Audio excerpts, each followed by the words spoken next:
Good morning. Welcome into Hurrdat Sports Radio here on AM 590 ESPN Omaha, ESPN Tri-Cities. We're live on Twitter, Facebook, YouTube.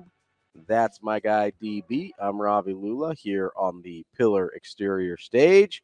What is up, D Bizzle? What up, D Bizzle? You know who used to call me that? Who? Another fellow Mustang, Todd Doxson. Oh, Dox. Okay. Yeah, he's a big D Bizzle guy. I know him a little bit. Yeah. Not a lot. I have a buddy that works with him. A little, not a lot. Yeah. Over at the church? Yeah. Yeah? At Love Church. Love. It's not what it used to be called. All we need? No, did not? Nope. Just went through a little transition. I believe it used to be called Calvary Chapel. Yes, it did. Yeah. Used to be my church. Yeah. Yes. They used to meet at Millard North. Yes, Yeah. they did. See, I know all sorts of stuff. Yeah, that was the site of the infamous. Yeah, I don't think this is gonna work. Yeah. It was a side of one of those for me too, but I think a very different one. My good friend though, Ben, he listens most mornings, is he's on staff over there. Gentle Ben is on staff. I think I know Ben. Ben Norbig? Yeah. I know who Ben is. Yeah, Ben's my dude. Yeah. We go like small world. 20 plus years back. Yeah. Yeah, he was my youth sponsor at church. He would like lead our little youth groups and stuff, and then we just became very good friends. Oh, that's cool. Yeah, he's a good dude. That's a Millard North thing. Well, he's an Omaha North guy. That's even better. I was gonna say, I know you're only okay on the most Millard North guys. I got a lot of buddies though. Yeah, but obviously spending almost 10 years at North was. Yeah. I think Ben briefly overlapped when Amon was at North. Amen groin. Yeah, they were buddies. I think as when Ben was like a freshman. Yeah. Before Amon hit the splits for purple purple pastures. Before AG was like deuces. Hey, is purpler? That's not a word. More purpler. More purple for purpler pastures. Who said? I mean, whatever. I'm pretty sure that hasn't been in anybody's lexicon in the last 10 years. Purpler? Well, we're innovators. We're innovators. There's two syllables. It ends in LE. It gets a helper, right? It would be more purple. Yeah. There you go. Yeah, but it's purpler sounds funny. I do remember a little bit of grammar. Yes. A little bit of English. Yes. A lot of Nelly. A lot of Band-Aids. I remember country That's grammar. Country grammar. My bad. I don't know. That I don't know. I do know y'all, but I think that's more Southern. Yeah, not more Southern, less country. Vittles. I know vittles. I don't know what vittles is. Vittles is food. Like Kerry Kittles? No. Oh. That would be the New Jersey Nets. No, yeah. They went through a nice little stretch. They had some dudes. Yeah. They had some dudes. We've got a good show coming up for you here today. Weird. How about that bingo card? Well, listen, we're all over the place. You brought up Doxson. I blame you. Yeah, D Bizzle, though. That was new. Oh, shoot. That's me. Yep. All right. Yeah, come on now. I'm taking the L. I don't know what that was. I don't know if that's an L or not. Coming up at 8 o'clock, we got Brian Christopherson, Husker 24/7. Certainly wasn't an ejection like Angel Reese or anything. Coming up at 8:30, we're gonna talk to David O'Neill. He is associated with a super cool thing that we want to tell you about. There is a baseball game this weekend. Community. It is the 3rd annual Sam's and Briggs Midsummer Classic, Central versus North over at Tal Anderson Field. That's June 10th at 8 p.m. And Dave's going to talk to us about that. He's very passionate about it. It's a whole big kid in caboodle. Associated with the with Hopkins, O'Brien, Wolf, and Lathrop, that they're kind of the main sponsor for that deal. And when you're a partner, I think you can do that. Well, I forget what his title is. It's big. He does a lot of commercials, which is interesting because he doesn't talk a ton. Yeah. Yeah, he's very You know what's funny? They used to be kind of neighbors, kind of like the Waynes. They lived in a good neighborhood, and we lived in the one next door. But I coached with his brother forever, and his brother Todd was one of my high school buddies. He quarterbacked over at North. It was Clinton's quarterback. Oh, nice. Steve Stanford and those guys. Yeah. He's North's offensive coordinator for over 22 years. Dang. I believe 24. So he's seen some highs and lows over there. Yeah, he's been through it. Although at 22 years, and Briggs is Todd's son. They started to get. By 22 years ago, you were kind of on the cusp of getting good. Yeah. So I think 07, 08, they back in the day maybe could kind of try to turn the corner. They were okay in like 04. So I think when I got there in 11th or 12, I think that was their first trip to state. And it was one of many in a row. So Niles Paul was 07. Yeah. I was at Burke Yeah. and he beat us. He beat Burke. We were 1-8. It's myself, Coach Lamanji. Actually, Coach Queen was playing, who's now I coach with, and Jimmy Forsyth. Hadn't quite got there yet. They beat us in a muckety muck, rainy, sloggy game. And it's funny because I remember in that game, I thought Coach Martin was certifiable. My man was like out at midfield, like with his towel around his neck. I mean, just going ham. Yeah. And I'm up in the booth and I'm talking to Coach Samanji. I'm like, I think this guy's nuts. And then you go work for him. And listen, 16 years later, he is like the dude. Yeah. He just called it. I just talked to him not too long ago. So they started turning it around like it started with 04, 05, 06. Yeah, but it's so the real resurgence started with one class. Yeah. It was Calvin Strong in 09. Yep. Or actually 10, 11s because he was there 1 year before I got there. And I remember we thought we could somehow get him over at Northwest. I remember you telling me that. It's the wrestling connection. So I thought, Clinton was on staff and he's really good friends with Calvin's dad had passed away. And I knew Calvin Strong Sr. Really, really well. So we thought we had a good end. We just weren't winning enough games. Yeah. Or any. But that can happen. Yeah. To a school. I've seen it. It happened at Burke. Jimmy Forsyth's class was kind of the springboard. Yeah. Although Queen will tell you it was his.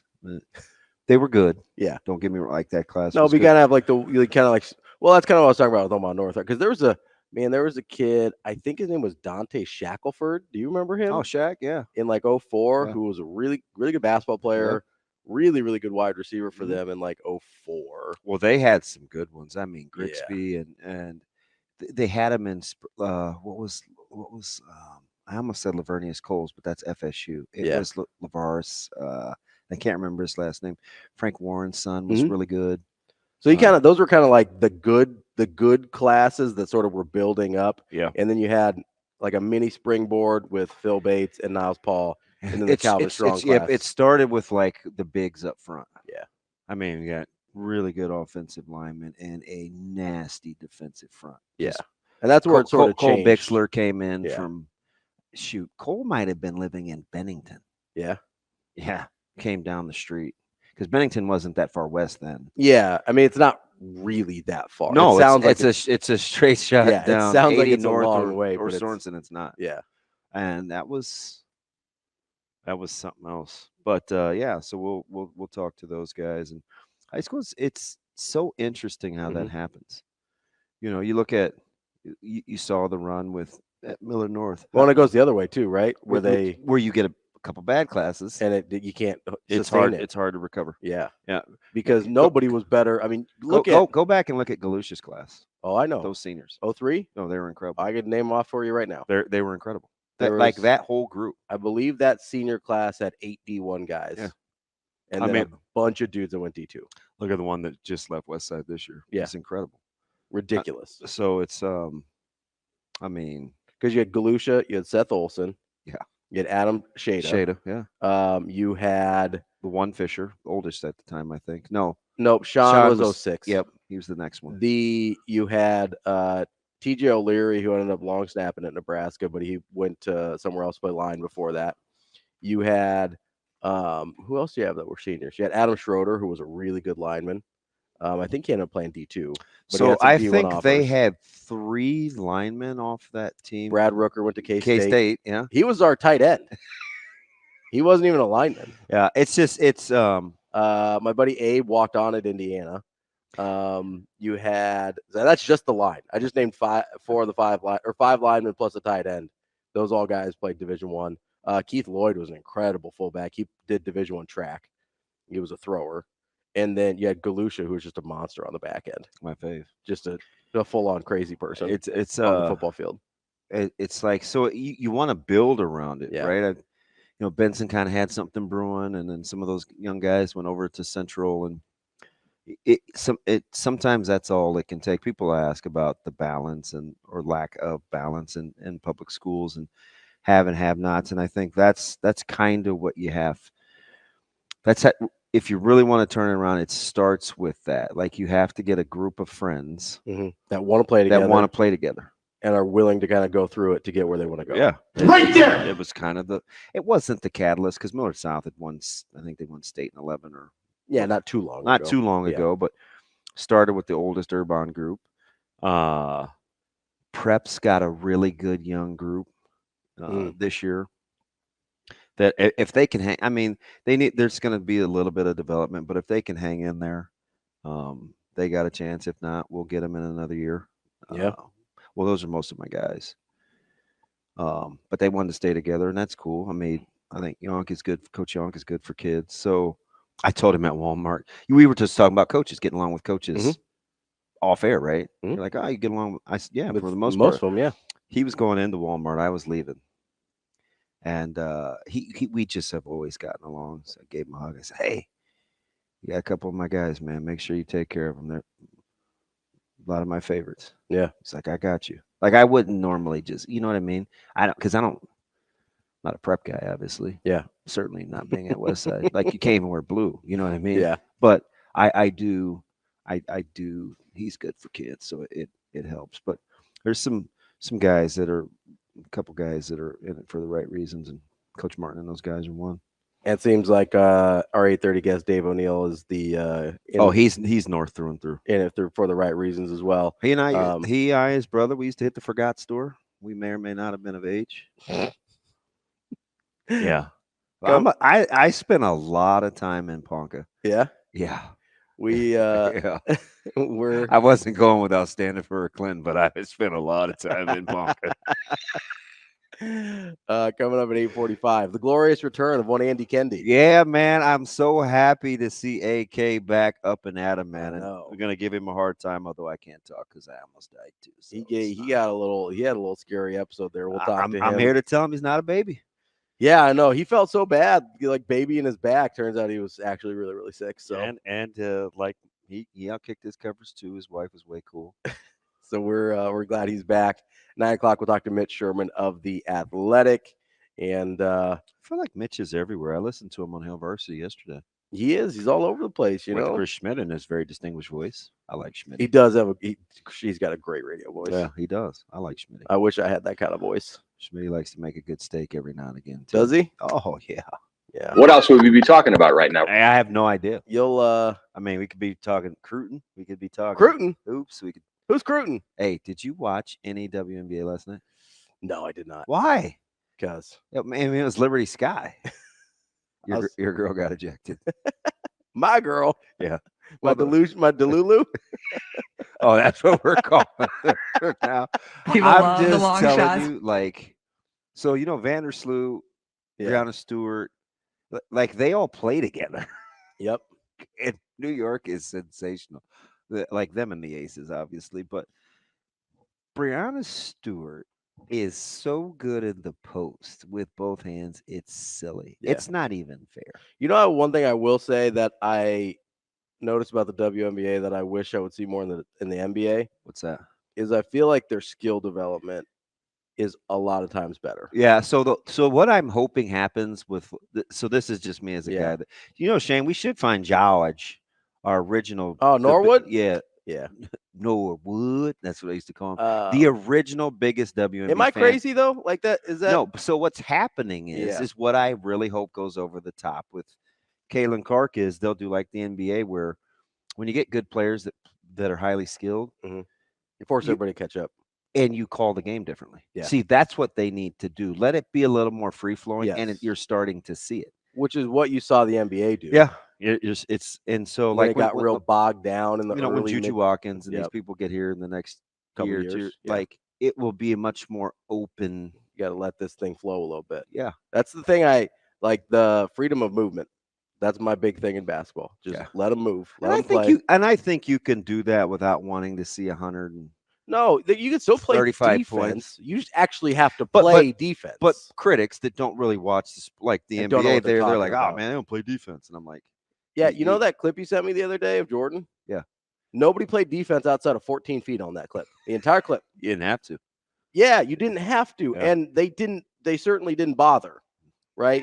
Like everybody's talking about 80s and 90s defense. You didn't want points in the paint. That's what you were really trying to give up. Like points in the paint and mid-range, that was kind of how they made a living. Nobody really shot the basketball. No, and if you did, you were free to. Yeah. No one cared. They were just like, oh, go ahead, that's fine. Yeah. No matter how good of a shooter you were, they were just like, oh, that's fine, no big deal. I was looking at some stats with the NBA coming back with the finals.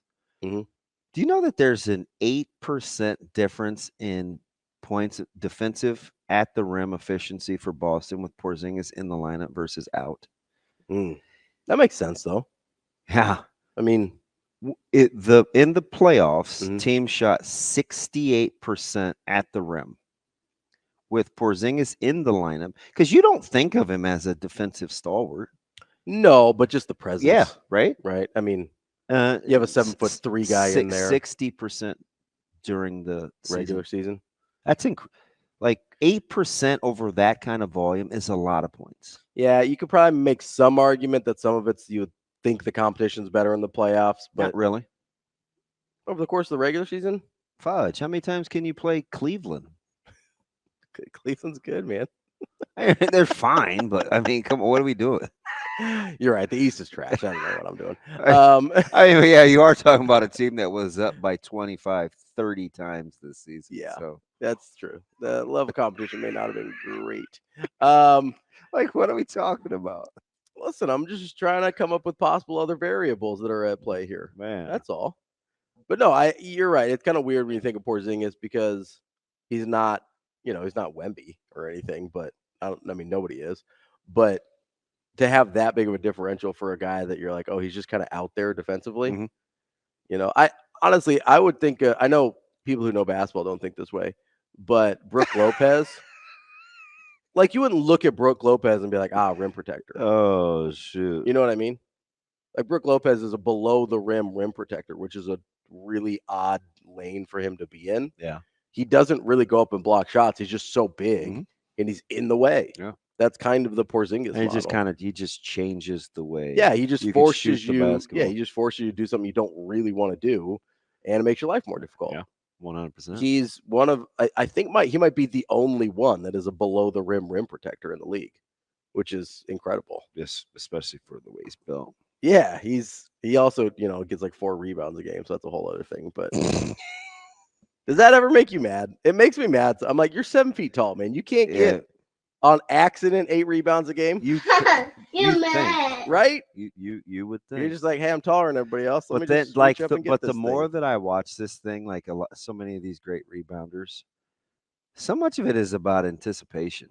Yes, and he has none. It's like as a defender, he actually is pretty good. Sometimes he strikes me as he needs like a compass with the ball in the air. Oh yeah, but and some guys just have. Which is weird because he sees the movement on the floor pretty well in order to be that slow and get in position to be a below the rim rim protector. But once the ball's in the air, he's like an outfielder, like you take an infielder that plays outfield. Hey, that was me. Careful. It's tough. If you're not used to tracking a ball in the air, you get lost in a hurry. Like I said, if I didn't play other sports, I would never have been able to track a ball. Yeah, it's really hard. Yeah. But you take guys that play infield their whole life, you throw them in the outfield, and they are lost. We would sometimes we'd be playing softball, and guys would flip coin. When we were highly competitive and shocking. Sometimes the team was good, and not just wanting to be good. No, I understand that, but it's shocking that you were on a team that was both good and sometimes we wouldn't flip coins, but hey, you want to do something different? Going to go play in the outfield, and everybody was more excited to go from the outfield to the infield than the infield to the outfield. I'm like, 100%. The outfield is ridiculously easy. Every day that ends in Y, I think it's significantly easier to play in the outfield. It's ridiculous. Just because you don't get as many balls, or what? No, it's just you don't get tough hops. You don't get as many hard shots. I'll take infield all day. That's what I'm. And all you have to do is be able to, like, if you can run and track a ball. I don't know. But a lot of people can't track a ball. That's what I'm talking about. I don't know. If you can track a ball, it's infinitely easier. If you can't track a ball, it's a lot easier to sprint to the spot than it is to pick one backhanded in the hole. Yeah, I'll take the infield all day. Yeah, that's nuts. I played infield. I mean, I love them, but I like them both. I probably prefer the outfield. Well, guys that can run like the outfield, usually. But I mean, I was up. See, that's twice. This is let you know I wasn't good. That's twice I got changed positions from running back or from quarterback to running back and short to center, and it changed the trajectory of my career. Yeah, you weren't good at all. You just ended up, with a couple national. No, I'm just saying, like, I didn't want to do either one of those. Yeah, just because you don't know doesn't mean you're not good. There's a difference.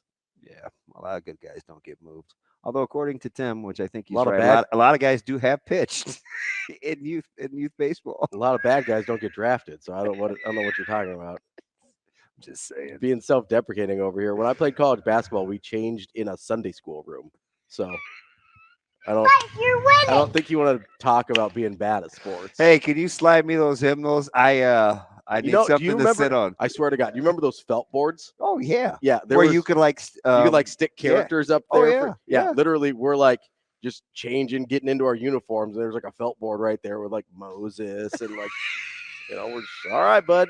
This is what we're doing. Did you draw your plays up on that? Had to I Hey, was like, okay. That and the projectors with the waxy crayon. He's like, okay. And you'd roll it when you wanted to go to a new page. This loaf of bread's the ball, okay?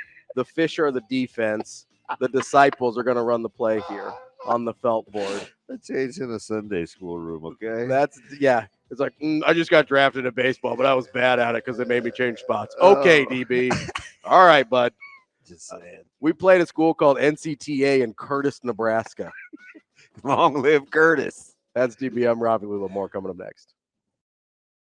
We are back here on Hurrdat Sports Radio, AM 590, ESPN Omaha, ESPN Tri-Cities. That's DB. I'm Ravi Lulla. We're live on Twitter, Facebook, YouTube.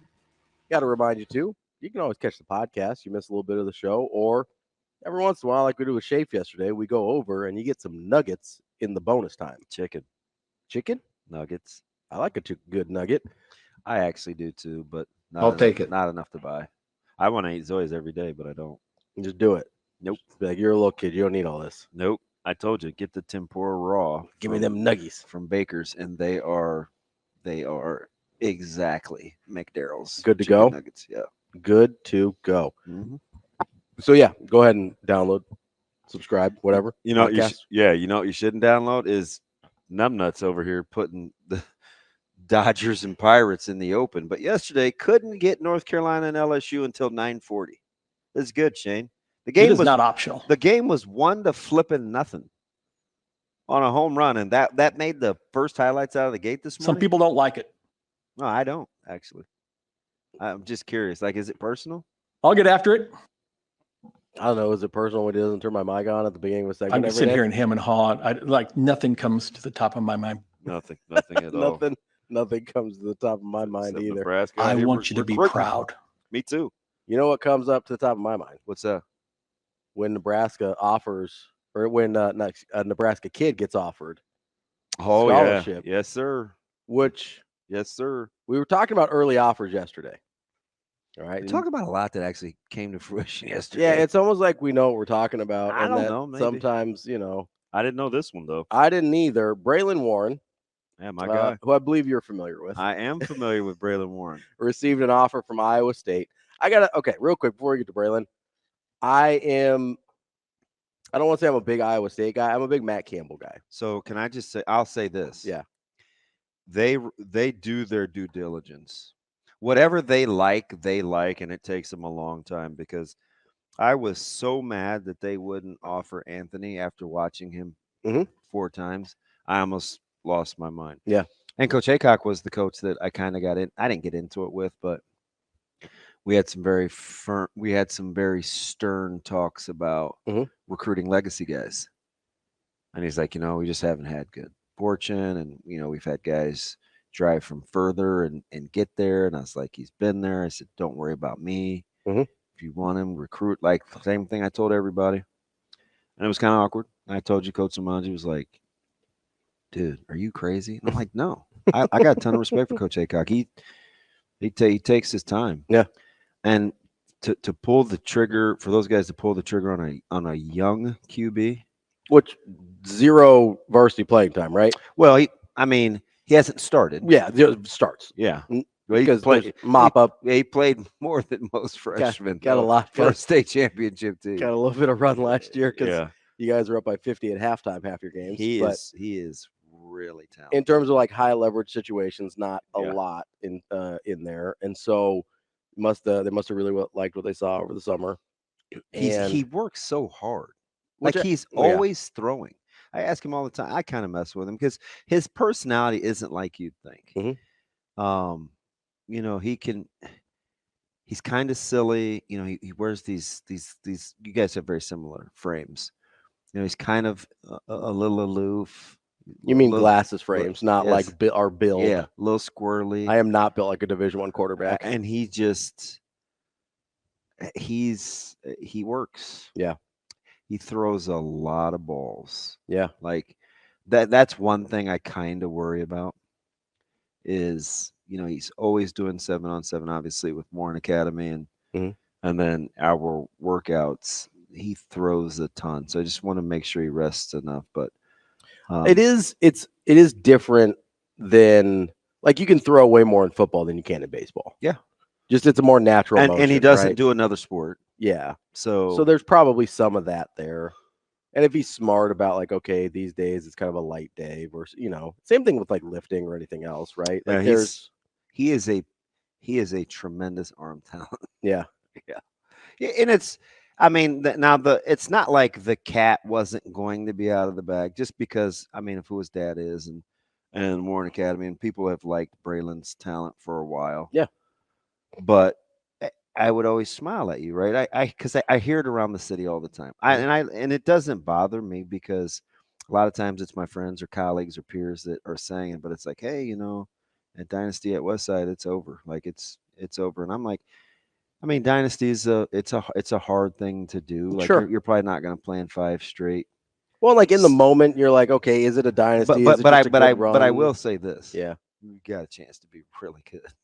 Well, yeah, you have a sophomore quarterback that's He's already got a Power 5 offer, and you've got him for 3 more years. If he can command the huddle, and that's the thing that Rezak did really, really well, right? Well, he was the best. The poise and the command of the huddle and that is he will. Anthony, in my opinion, and I've done this for 21 years. Will go down as one of the greatest leaders that I have ever been around. I always give the example of T. Fraze being able to command the huddle when you have, as a freshman, when you have Wiegerts and Schlesingers and those guys in the huddle. Yeah, it's easy to lead me. Just tell me what to do. But it's like the older, it's the linemen. It's hard to lead, especially those linemen. Other good players. Yeah. Other really good players. Well, and like linemen are a little squirrely anyway. Yeah. And they kind of have their own like unit, and they're sort of like you have to earn it with them. Yeah. More so than most other people. If he can command that huddle, we'll be able to, like, I mean, we'll figure out what to do. Well, I mean, you don't have to be super creative. You get it to Cotton and you get it to Christian, and I think you're going to be there's okay. There's lots. I'm sure there are, but like that's a good place to start, DB. We're not even. So it's like, but that's the thing, because if you watch him, if you just go watch Braylon spin it, he's incredible. Yeah, yeah, like, he would, you know, it's like pocket presence and stuff like that, because that's what really doesn't correlate from 7-on-7 to football, with, like, you know, those dirty pockets and getting the ball out, like climbing the pocket and like creating like angles and So those are the things that we'll have to go see. You have to continually work on, but just as a natural arm talent, he's incredible. But some of those things can be taught too, right? Yeah, 100%. You just have to rep it. When we saw it with we saw it with Danny Kaelin from last year to the spring. Yeah. He improved in a lot of those areas. Oh, I yeah. thought. Oh, yeah. I told you, I looked at Coach, I was with Coach Sikora. We were watching some offense in Lincoln, and he made 2 amazing throws. He climbed the pocket, threw 2 balls to his left on the run. And I said to Coach Sikora, I go, man, I'm glad he didn't do that against us. Right? I'm just being honest, right? Yeah. I'm like, holy smokes, like this, he's changed quite a bit in terms of what he's willing to do against better competition. It's like Yeah. a lot of fellas out there. Yeah, for sure. But yeah, so I mean, and I'm like, Iowa State is picky. Which I think in that position you have to be. Yeah, Their margin for error is so slim. they are very, very picky. Which is why before Rule came on as the primary candidate in Nebraska, Mhm. I know people were not enamored with Matt Campbell anymore because he had a couple tough years. I would have taken Matt Campbell all day. I'm a big Campbell guy. He is a incredible football coach. Would he work in Nebraska? I don't know. He's a really good person too. But he is the type of guy that I'd take a shot on. Yeah. And the fact that nobody else has, or he just decided not to move on, incredible for Iowa State. But man, that's a hard job. Yeah. And it always will be a hard job. And I think so. I mean, giddy up, right? I mean, you already have enough. Yeah. And again, pressure's a privilege, right? But when you're the defending state champs, you're not flying under the radar anyway. Yeah, you're not sneaking up on anybody. But I do think, because I know bad news always beats you home. Mm-hmm. And I do know that there's a couple coaches that have told some friends of mine about our demise. Mm-hmm. And I just think it's interesting because they haven't won anything yet. Yeah. So I kind of just let it ride. But I think there's this, when you have a guy that goes, darn near 3,000, 1,500 Mm-hmm. and plays only half the game all the time, there's this tendency to exhale when he's not your QB anymore. But it's not over. Yeah, not to go back to you know what I mean? Not to go back to Miller North all the time, but people exhaled when John McCardle left and Adam Shada was right behind him. Or McCardle people, or Shada or Tarpinian. I was saying, then people exhaled when Shada left Nick Fela and Tarpinian was there, and then Tarpinian left and Nick Fela was there, and then Nick Fela left and Isaac Ockery was there. It's like, yeah, good programs tend to find good guys. God, Ockery was a stud. He was really, really good. Last state title, I think, was with Isaac. He was a 2015? Yeah, I'm familiar. I'm aware. We will be back. He with was nice. more Hurrdat Sports Radio here on AM 590 ESPN Omaha, ESPN Tri-Cities. We will be back. You are listening to Hurrdat Sports Radio here on AM 590 ESPN Omaha, ESPN Tri-Cities. We're live on Twitter, Facebook, YouTube. That's DB. I'm Ravi Lulla here on the Pillar Exterior stage. We were talking about some local recruiting yesterday. We're just recruiting in general. Yeah, yesterday with Schaaf. Got into it a little bit more this morning with the Braylon Warren offer. And then Nebraska's just like, let's throw another lineman in the class this year. From a satellite camp. Yeah. Listen, what have you been saying for 6 months about their recruiting? Yeah, they well, first of all, they don't seem to care what anyone else thinks. That's the funny thing, because you've been saying that from the jump. Now, I get it. We do have to see it play out, but they continue to operate in their own recruiting world. So we have to see how it plays out to see if it's successful or not. We don't have to see it play out to know that they do not care. Yeah. Because they offer guys regardless. And this is one of the things that I really am drawn to about them, amongst others, right? Obviously, there's an infatuation on my part, and that's fine. But their ability to trust their own scout, trust their own evals.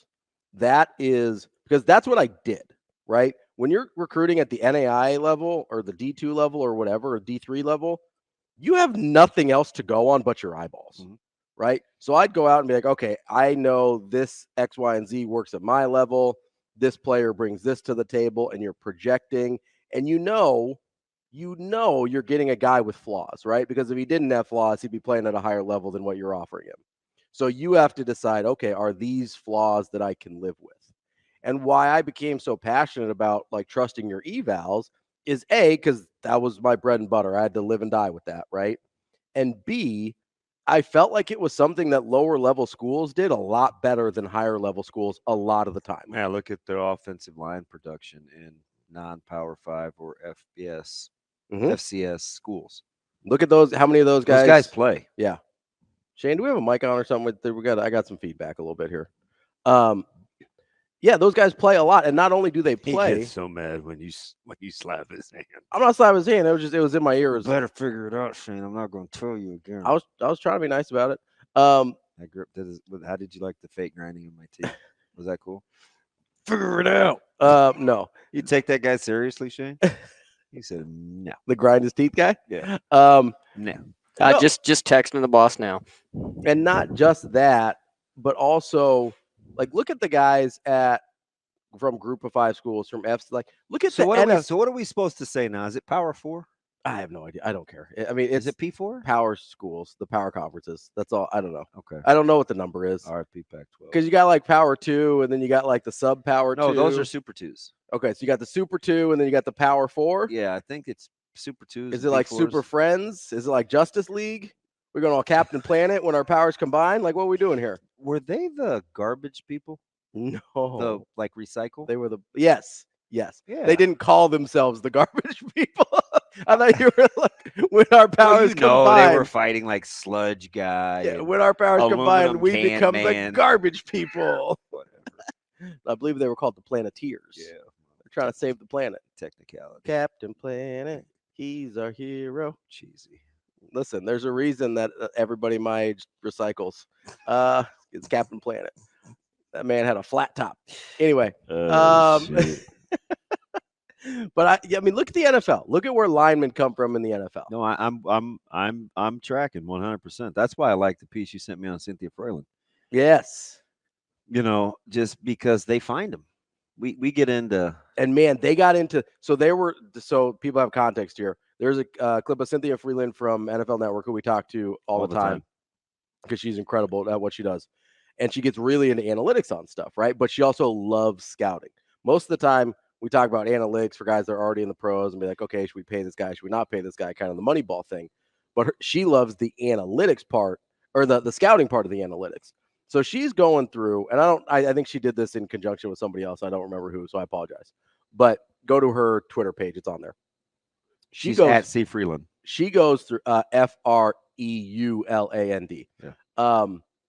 She went through and figured out that the 40 time or the 40-yard dash, not the time. The 10 split is really what it is. In the 10 split of the 40-yard dash, the greatest indicator of success in offensive linemen from their combine to NFL production was being able to keep their butts low in the first 10 yards. Yeah, the lack of elevation. Yeah, being able to keep your body low. Yep. And it was within an inch and a half. And she said it's almost foolproof. Yes. Like if you are within an inch and a half of this standard that they have kind of figured out for elite linemen, if you're within an inch and a half of that, it is almost foolproof that you will be productive in the NFL.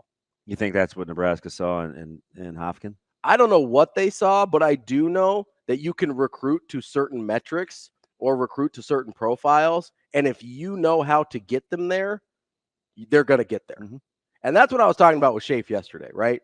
Because you guys went all in. I know that the player's individual mindset matters. I do. I know that without a shadow of a doubt because I ended up with dudes that should have been playing D1 ball at NAI schools because they didn't have their head right. Right? Like I know this. Yeah, a lot of guys come back home after a year. Or we don't hear about those stories. No. Oh, hey, he went to this academy or this school, or hey, what are they doing? They came back. Yep. Right. Because that's not fun to write about, right? But yeah, we want to write about the success stories, and I get it. But the ability to identify a kid and their mindset is incredibly important. I get that. But you can get every right kid in the world. And if you don't know what the finished product is supposed to look like, your development will be trash. Mm-hmm. Because you can't go and turn that player with his mindset, especially in football. You can kind of do it in basketball which is why I pushed back on Bigelow a little bit on that recruiting profile. Because if a guy just wants to get a ton better in basketball, he can do that by himself. That's really hard to do in football. Yeah. I mean, not to derail the conversation, but I feel like we're going to. But man, what did I say 55 trillion times over NBA going to NFL and NFL going to NBA? And I just couldn't get you to acknowledge that. We were talking about different things. No. Yep. That's where I landed the plane. That's where about 15 times. That's where you landed the plane. 15 times. I was taking a different trip. I had a different itinerary than you did. My agenda was a different deal. You had to promote basketball. No, my thing which was is fine because I love the sport. I'm not delusional. Sound like a hater. I don't know. Well, I'm a realist. You say realist. I say hater.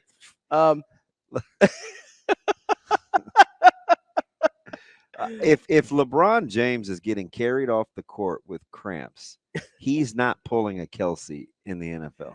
I did not. I'm just telling you that. I never argued with you about the mental toughness and rigor that it takes. But to we be sure were dismissive player. of toughness, though. I was not dismissive of toughness. I will not derail your recruiting because I want to get into how Nebraska has just the confidence to offer a 22-year-old, and there's multiple offers that went out. Yeah, at satellite camps. Yes, and the ability. Who's our most famous satellite kid? Shane Boodle. Probably. Is he the most famous satellite camp kid? Because they got Boodle out of it. Yeah, I think so. That's the only one that's coming to mind. That's pretty high. Remember profile. when we thought they may go away? Well, is this? Are they still going to do satellite? Yeah, camp? Nothing's going away now. They're going to do everything they can. You can do anything you want now. Dude, he's 22 though. Yeah, that's great. How about that? I love it. You think they just looked at his frame and was like, "Yep, come in this class." Yes, 2024 and red shirt probably. I'm guessing get whatever you need to turn you into the football player we want to turn you into. Because all I know is they took guys with incredible frames that had a lot of bad habits and a lot of bad tape. Yeah.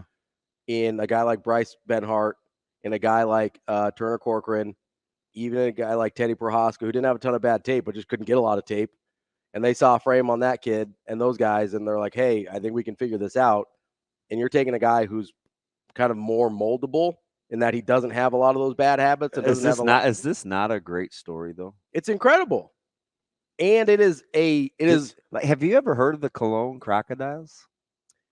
No, not them specifically. But so I know a little bit about German football because Bjorn Werner played for Florida State. Oh yeah. And he came out. He was kind of the poster child. Yeah, and he was really, really good at Florida State. I'm being a bust for the Colts, but was really, really good at Florida State. I don't know how much he liked playing. He seemed like he liked playing a lot at Florida State, but it's a different thing. Like it's like totally. It's a totally different thing when it's your job, right? But isn't that the truth? Yeah. You're like, it's just a different deal. Yeah. I mean, I'm with you. Even this is different. When I was doing it part-time and versus doing it every day, it's just a different job. Yeah. I always tell it. I said it's not for everyone. It's easier to spell the man than to be the man. Yeah, 100%. It's easier to, it's easier to be that sixth man of the year, come in, just be a little microwave. All right. Who you, Vinny Ravi, Lulla Johnson? Well, I don't know if Vinny ever had a change in the Sunday school room or not, but I don't know if the felt board has me in tears. I don't know if he had Joseph and Mary in the manger, like diagramming his plays like we did. But you just talk about confidence in their talent evaluation. But it's the whole thing, right? It's not just their talent evaluation. Because I can go and be like, hey, this kid's going to be good. But if the rest of my stuff is not in order, he never gets good. Right. So it's not just the talent evaluation. It's also their strength and conditioning. Yeah. It's also their nutrition. He said everybody had to be. It's also their coaching. Like you don't think if Donovan Raiola hasn't shown his track record with those guys I talked about, that they could take a chance on a guy like this? Or they say, oh my gosh, what Campbell could do with him, or can you imagine him with Kristen? Yes. Yeah, it's good. And then be like, and then we get him to Donnie, and here we go. Yeah, just killing Texas satellite camps with multiple offers, and you get a yes. We love to see it. Hey, what do you think he's gonna say when he sees the facility? I was gonna do a bad German accent there. I don't know. He's gonna be amazed though. He's gonna be blown away. When's he coming? Tomorrow? I don't know. I think they're trying to get him on campus ASAP. You can get to Houston. You can get to Lincoln. I was gonna say, hop on that plane, brother. Coming up next, we got Brian Christopherson, Husker 24/7.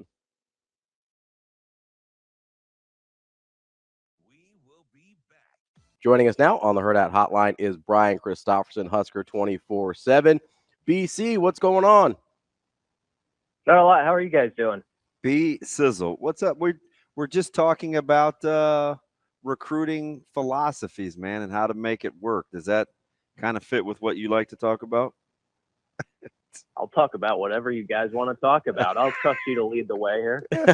Well, okay, the lead away I will then. BC, we were talking yesterday. It started with Shafe a little bit. We've been talking about it a lot since then as well on kind of what it takes for Nebraska to be able to recruit the way they do. Obviously, Hofkin is the most recent one in this line of they don't really care who else is interested. They don't really care what stars or ratings say. If they like a guy and they think that he fits what they can develop, they'll offer him regardless, it seems like. And so my question to you is, I know they have a profile of what they're looking for from guys, from their mentality and their makeup and stuff like that.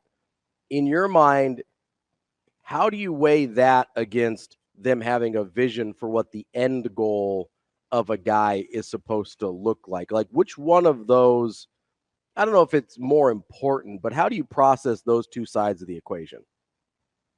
That's a tough one. It's what we do, BC. I go back to, your question about them just trusting, like, their way of operating. And I remember a week or two ago, we were talking with the recruiting personnel, and Ryan Callahan, when he said, we have the best database in the country, I just thought that was the most telling thing of that whole conversation, just the confidence in which it was said, and the belief that they have a one-stop shop on all these prospects that they get into their system. They really believe in the data that they accumulate. They work hard to accumulate and to have it right at their fingertips. So there's that. And then they're going to use that, and they're going to, I want an in-person look at these guys. They, I think, have good research going into a camp on certain guys that might intrigue them. And they're honestly prospects some other schools probably don't even know about. And so they've done their homework. And then you get there, and it's a coaching staff that has a lot of confidence in what their eyes tell them, and they're not going to need someone else to tell them this guy can be something. They believe in, okay, this is what his measurables are. I see how he moves. I'm sure they have other guys in their coaching backgrounds that they connect that with, like, oh, he reminds me of this guy a little bit, or remember what he did when we were at Baylor or Temple, or, all that stuff kind of accumulates over time where you gain a confidence in this system works, stick with it.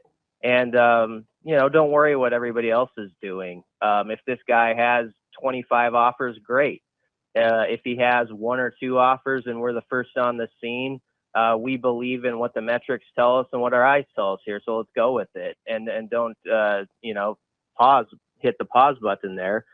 And, this June, they're going to plan on getting an advantage over most teams in the country. And some people can roll their eyes and say, oh, is that actually going to be true or not? But I'll tell you what, when they have camps and they go to these satellite camps and they have these kids in Lincoln over the next 3 weeks or whatever, those coaches are going to be working. It's not going to be a deal where a coach blows a whistle, steps away, has a conversation with another coach while the drill's going on, then comes back, didn't even watch anything. That's not the way they're operating.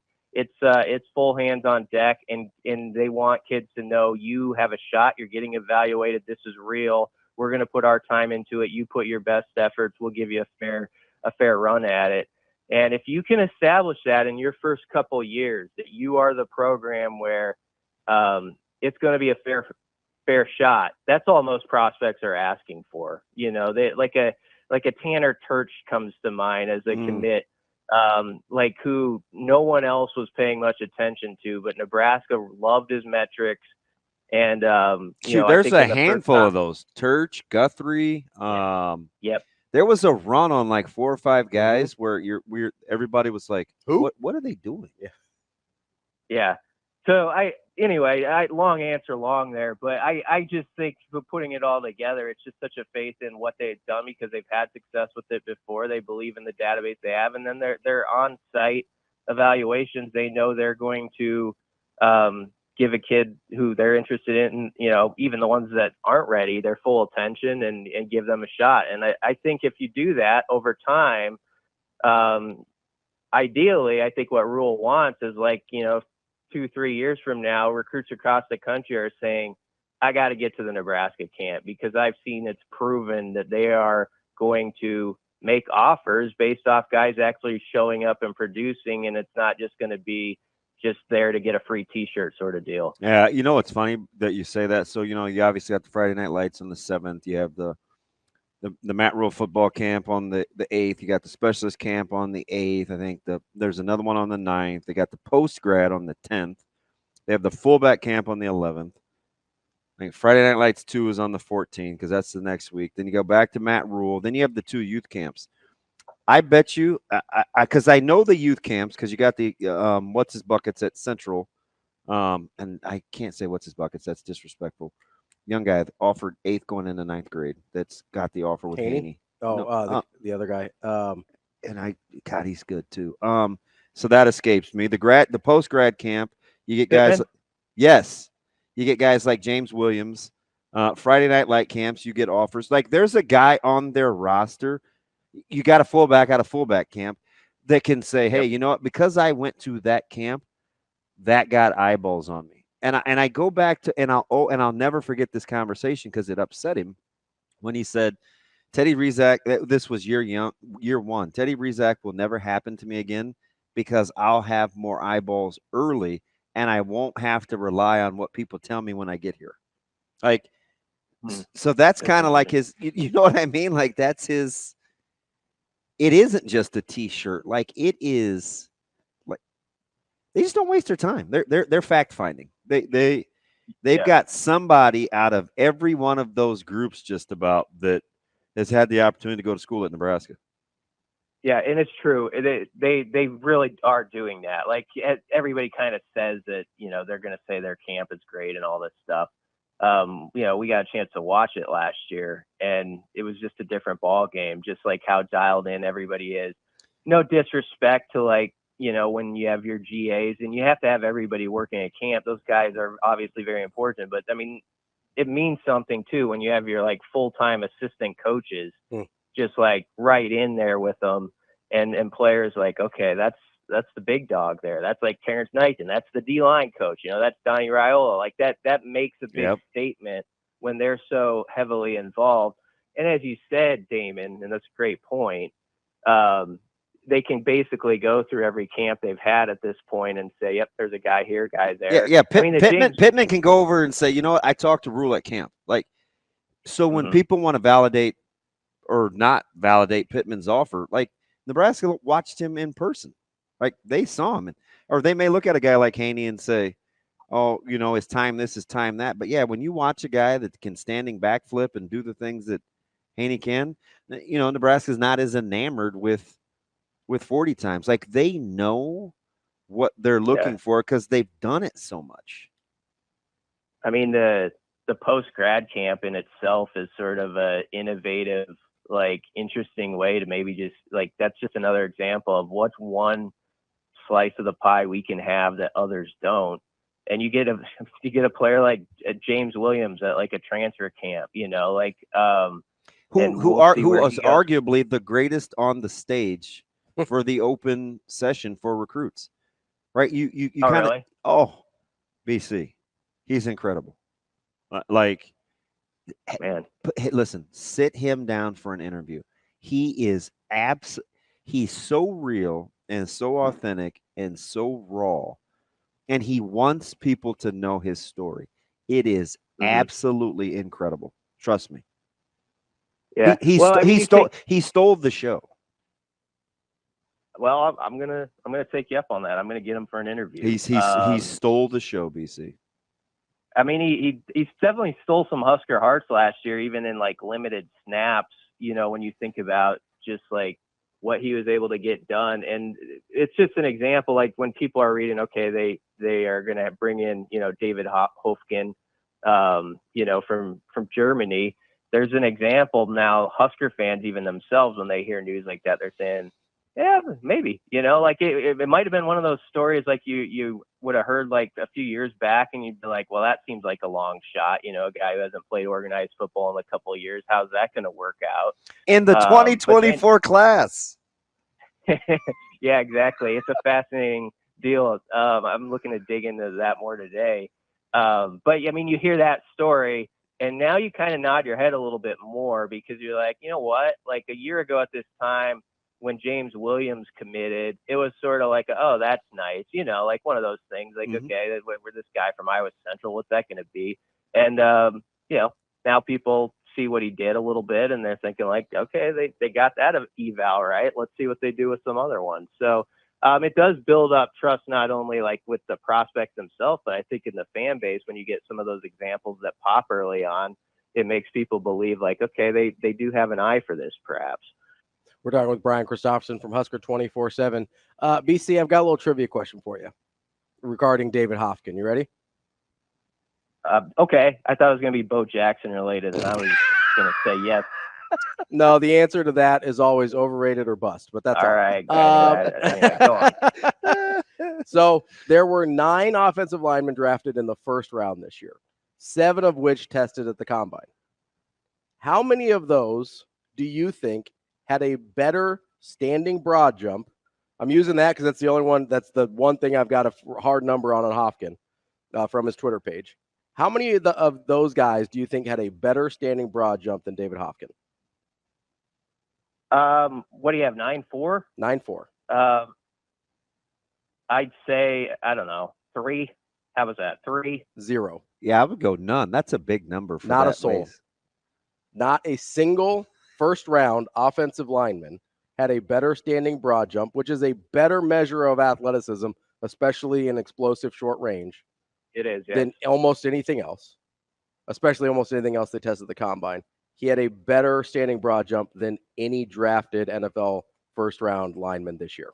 BC, what do you think that looks like? A guy just pops in on a satellite camp, gets an offer, and he's going to school within the next, I'm going to guess, handful of days.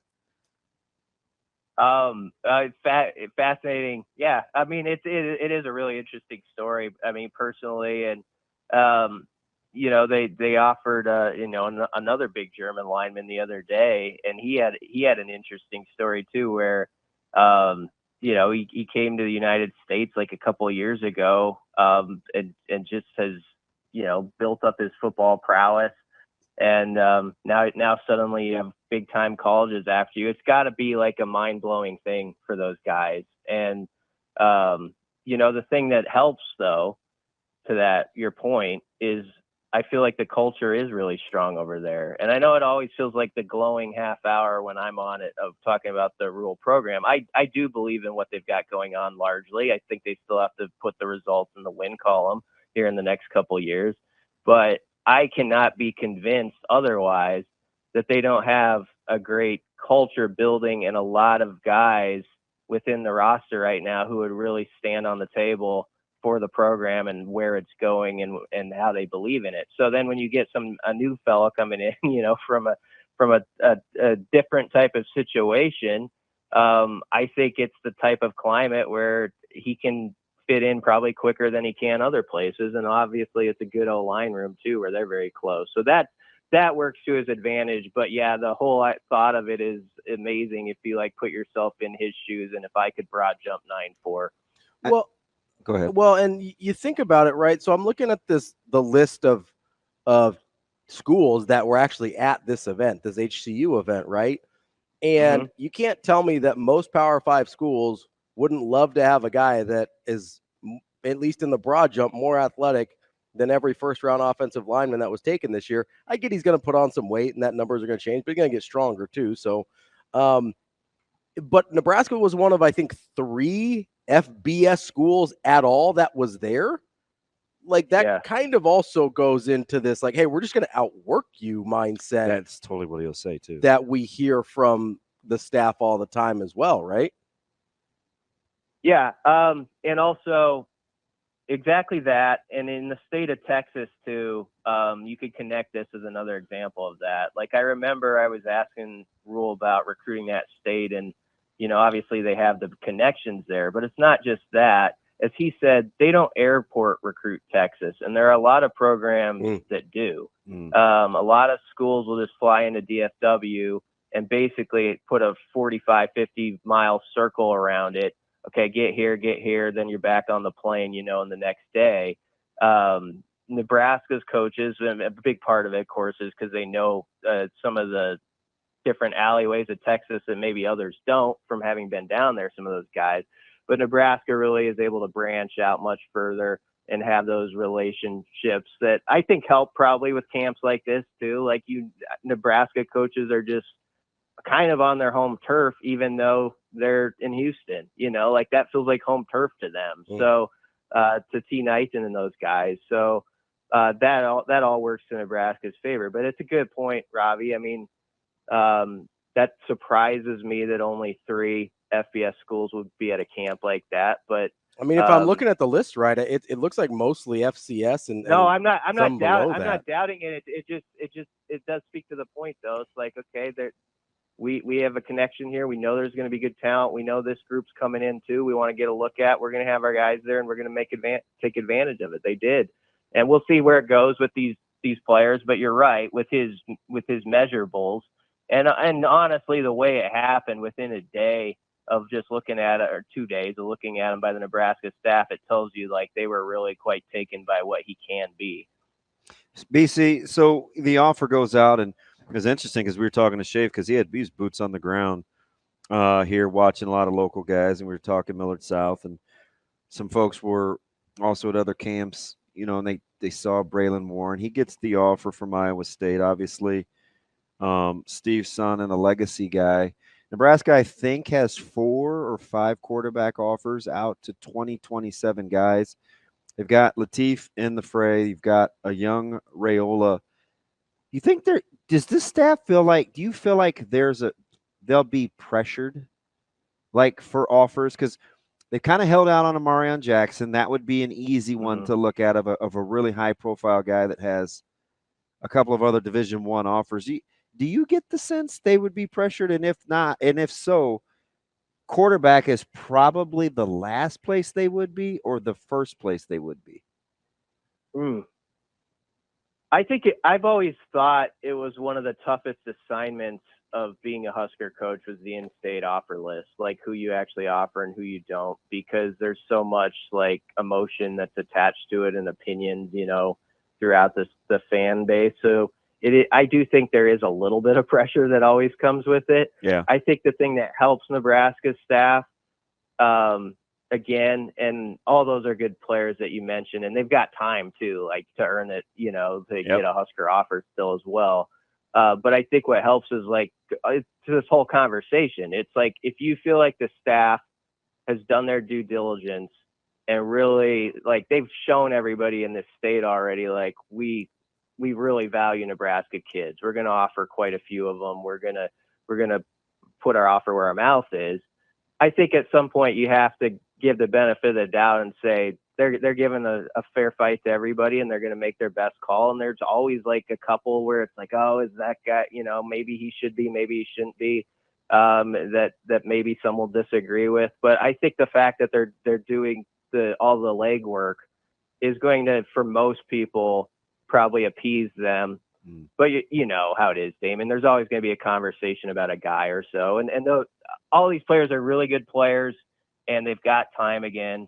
And I know that I'm really happy for Braylon in that offer the other day with Iowa State, and he's got time on his hand, and now he got that one, and some eyebrows are going to raise elsewhere too. He's going to get even more attention after that. So it's a cool thing. Yeah. So BC, I know you talked about the benefit of the doubt there, but it comes down to Nebraskans not feeling like their own are being ignored, right? Like, as long as that's not, as long as that's not the case, you can get get away with not just not offering a couple guys if you don't feel like they fit your profile, but you can get away with missing on some of those too, where it's like, hey, like let's say Teddy Rizak goes out to Notre Dame and ends up being really good, and And, people are like, oh, man, they probably should have gone harder on Teddy or whatever. But you've got all these guys. You clearly see that they value the state. I feel like that gives you a lot more leeway. Yes, and we've never seen this state recruited from the outside like it is now. I mean, it's just something else, when you think about the attention, like you have the Notre Dames coming in here. Iowa has always, of course, been a presence in Iowa State. But, when you have, like, way Alabama, more national, yeah. Oh, yeah, USC, Georgia, Oklahoma, Georgia. I mean, it's a lot. Yeah, so, I mean, these guys, that's the beauty of it. I mean, the Nebraska kids who are good players are going to get other options beside the Huskers that are pretty interesting. And that's a great place to be in. We're no longer in that time frame, where it's like, oh, Nebraska didn't offer them, so nobody else offers them because they. Yeah, that's what I was gonna say. B, have we turned the corner from that, where there's the pressure on the state school to offer to give the other kid, to give them a chance? Because I think so. That used to be the case for sure. Oh, I know, and everybody would get so mad at Nebraska, and it's like, I just want them to be. I'm for kids, but I want the university to be good too. Like, it's not for everybody. Yeah. Yeah, I think we are, and some of those schools now are going to want to get the jump. Like, if they believe that they know, like, okay, Rule and the staff seem to be gaining ground or traction as, like, connecting to people in the state or, like, the programs in the state. So some other programs, like in Iowa State, might look at that and say, if we're going to have a chance at this guy over here, we might have to get in on him a little earlier, because once Nebraska does, it could be maybe Nebraska is going to bat at a higher clip too with some of those guys once they offer. So that's something the other schools have to factor in. But yeah, I do think we've moved past that, because I do think for a long time it was that way. It was like schools would say, okay, well, if Nebraska didn't offer, well, there must be something that's not quite there. And that wasn't always fair to the prospects, So I'm glad that,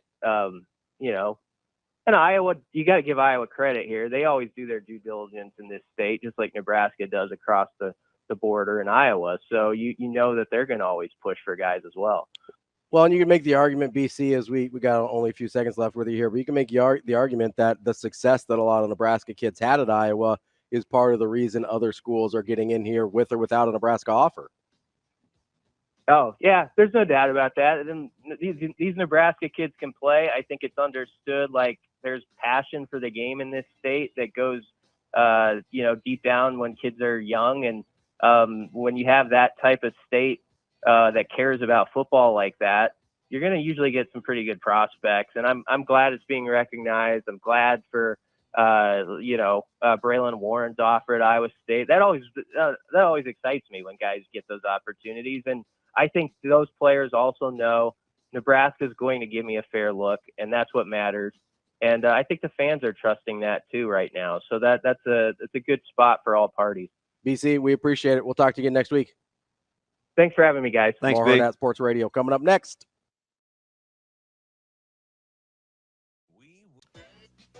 We're halfway through the show here on Hurrdat Sports Radio, AM 590, ESPN Omaha, ESPN Tri-Cities. We're live on Twitter, Facebook, YouTube. That's DB. I'm Ravi Lulla here on the Pillar Exterior stage. We are joined now by David O'Neill of Hopman, O'Brien, Wolf, and Lathrop. They are sponsoring the third annual Sam's and Briggs Midsummer Classic. David, how are you this morning? I'm good, Ravi. Thanks for having me. What's up, Damon? How are you doing, buddy? You're apparently not doing any commercials this morning, man. When'd you get into doing those, man? A man of few words all of a sudden is like very marketable for television. It's kind of cool. We do a lot of takes for those. Live radio's a little different. Well, David, let's get into this here. As I mentioned, third annual Sam's and Briggs Midsummer Classic between Central and North. Like, for people that don't know, like, where did this start? Why is this something that you guys are so passionate about? Like give us a little backstory here for people that aren't familiar. This was a game that started 3 years ago. My brother, Todd O'Neill, tragically lost his son, Briggs O'Neill.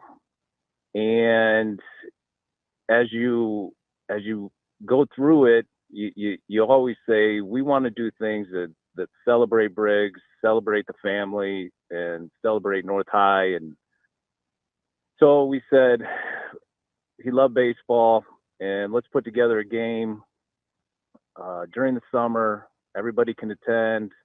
We get family, friends, and then Central. They've been our rival for 100 years, and they lost someone too that Sam's that had been a part of their program, had coached, had played, and had been a part of it even after he was done. Comes from a great family, and so we said, let's get it together. Let's celebrate North High and Central. Let's remember two people that we've lost. Let's get the families together, and it's a really good night. We do some tailgating. The game starts at 8. It's at Tal Anderson Field, and by about halfway through the evening, it's a lot of people you haven't seen. Everybody comes out, and you see people smiling that haven't smiled in a while, and it's good to see. Yeah, you guys have, and obviously I know Todd really, really well, and he's your brother. And the family dynamic is always interesting because you guys have found a way to always make it about the community, which I think is pretty cool because neither one of you are like always out there and promoting, but it seems like the community knows what you guys are about just through the work. How important has that been from a how much you guys value Omaha that has allowed folks to come alongside you for this endeavor? Well, it's important that I've always felt, and it's been passed down through my grandparents who were North High, my mom, us, and now our kids.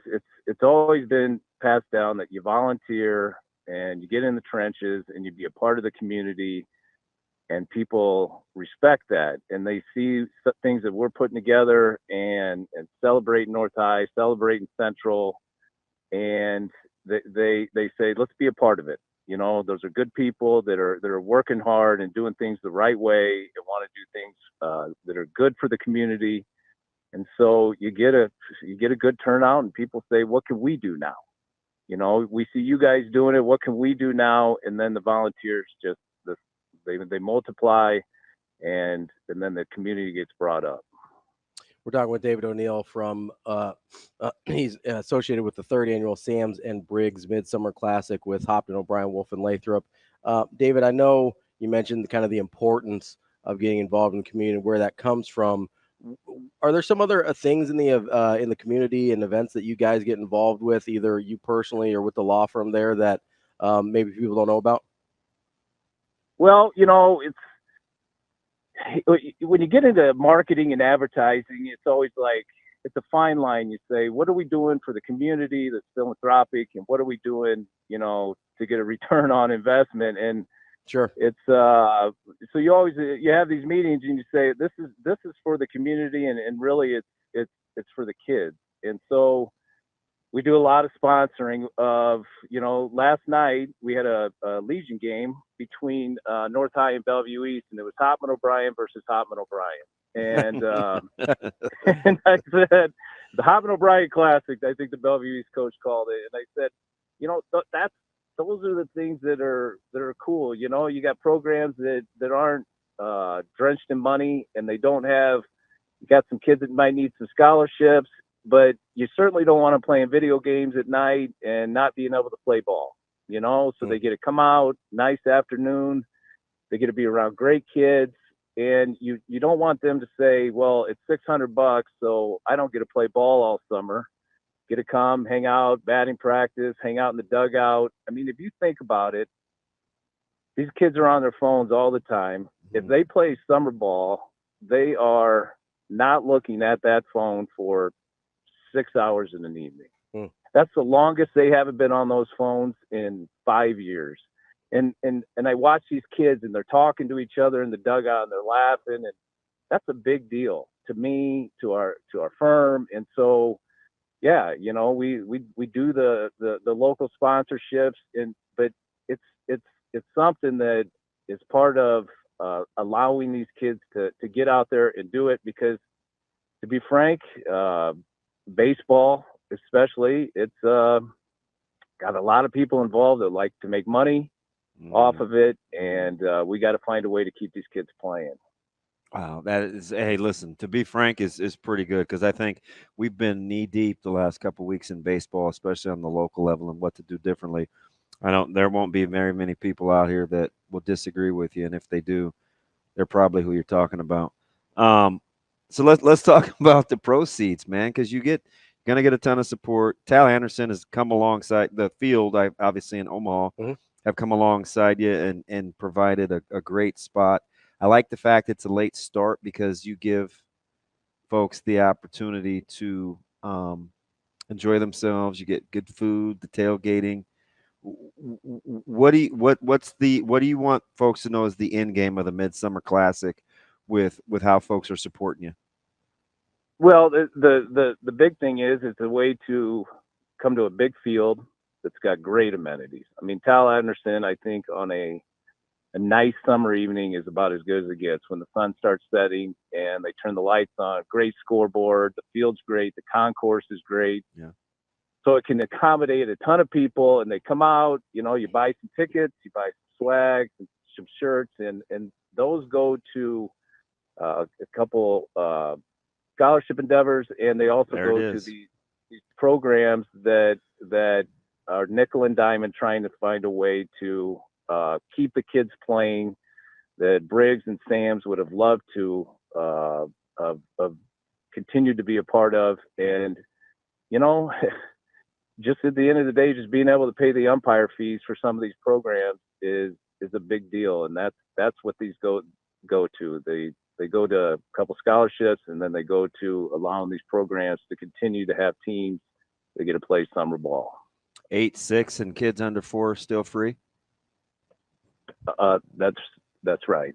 Nope. 9 and 5 this year. 9 and 5. I just looked before we had to raise it $1. So that's not too bad, though. Cool. That's not too bad. No, not too bad. And then the Briggs's baseball team, we've had a North Omaha select team, Northside Vikings, for the last 7-8 years that we've put together. And it was Briggs's team, and they're going to be throwing the first pitch out for the evening for the North High side. And Briggs always played it up a year. He and those 8th graders that he always played with, they'll be coming up into high school, and so they're all going to be excited about being there. And it's as you get farther away from the tragedy, and losing Briggs, it becomes more and more shocking. And you don't want your brother or Jen, you don't want them to ever think that that people are forgetting about Briggs and such. And so, you come out, you celebrate, everybody comes out, and they let Todd and the Sands family know that we remember and we'll never forget. Now, you're a good man, D. Appreciate you, buddy. All right, guys. I appreciate you having me on. I like your show. Yeah, thank you, buddy. Appreciate that. That's David O'Neill from Hopman, O'Brien, Wolf, and Lathrop for the 3rd annual Sam's and Briggs Midsummer Classic. Go to my Twitter. I have retweeted where you can get your tickets. I will do the same. It's at R.A. Lulla or at Damon Benning. There's a link to Ticketmaster right on there. I just clicked on it. Super easy to navigate. And it's fun. Those guys know how to get after it. $9 for adults, $5 for kids. Under 4 is free, I believe he said. Yeah. So make sure you get out there. Find it on our Twitter. That's DB. I'm Ravi. More coming up next. On the screen right now. I think there was a song written about this entire moment right here. Tells me to. It's a little much. I'm boycotting Sasha. You can do whatever you like, Damon. Yeah, for you no can reason. do whatever you like. I just totally made that up. Yeah. I'm a big T.I. guy. You know who we're not, I like T.I. Me too. Who we're not boycotting? This even though guy. It seemed like he maybe was boycotting us a little bit. I feel bad for him. He had some other stuff going on. Is our guy, the one and only Andy Keneigh. What's up, AK? Boys, good morning. DB, props to you for channeling your inner Eric Carmen. That was Eric Carmen all by myself. I can relate because I've been all by myself for quite a bit lately. So without though I should say props to my nurse wife, Wendy. Oh, she's incredible. Treat me. Right? I tell you what, this has been one heck of a month, fellas. So, and I told her, and she was, oh gosh, bless her heart. I don't know how you did it, because I think you're kind of nuts, but she's such a gentle spirit, right? And she's like, Damon, can I sit here? I was like, hey, no problem, whatever. And she goes, did you hear about Andy?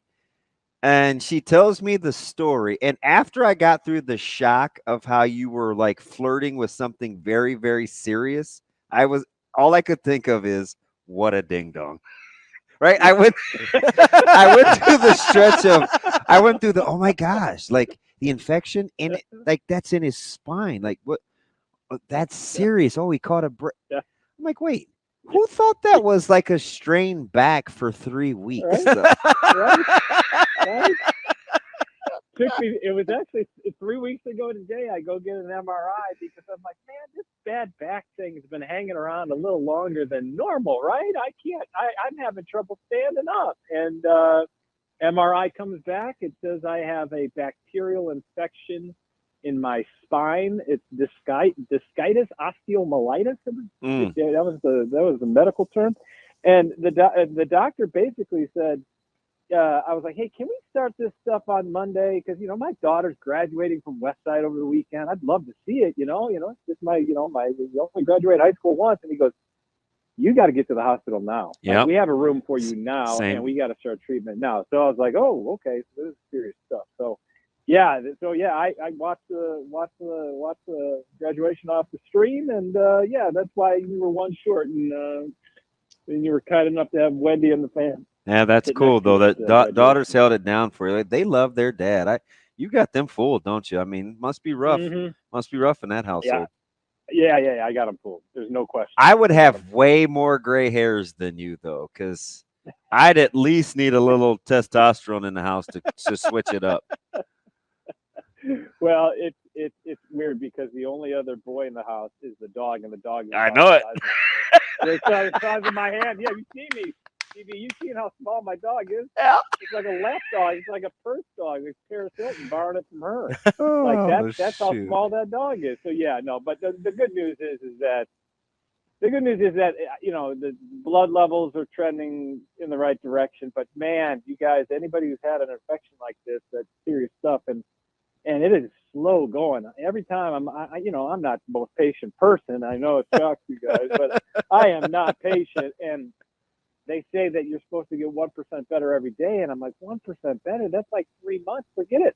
I want to go right now. So it has been a slow process. I'm still sleeping on the couch because it's easier to get up and down and be mobile. And it is, but, God bless the docs at Methodist and the nurses there and all the support staff. And they,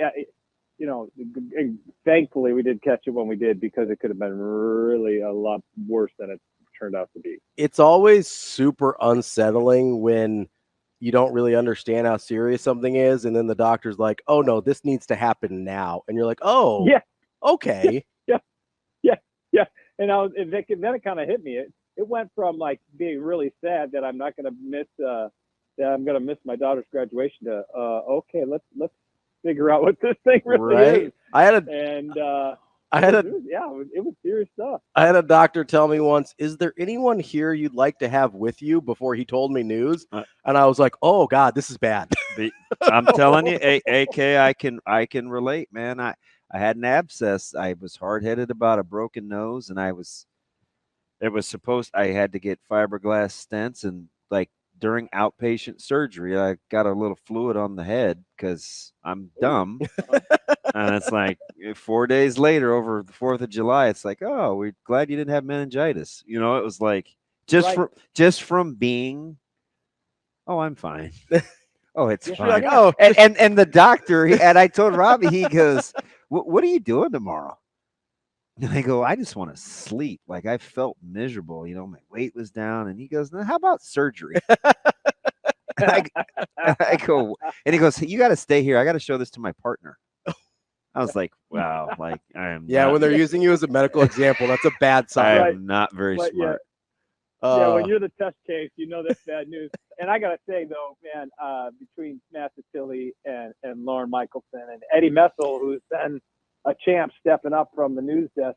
Eddie Messel's a new guy at our place, but people in Lincoln have noticed him at 10-11 over the years. He's a news anchor now for us on the weekends. So Eddie has obviously a sports background, so Eddie's been filling in as well. So they may never want me back at this point because they're not missing a beat. They, Satilli was down with the baseball team down at Stillwater over the weekend, and obviously it didn't turn out the way we wanted to, but it was cool that he got to experience an NCAA tournament in person.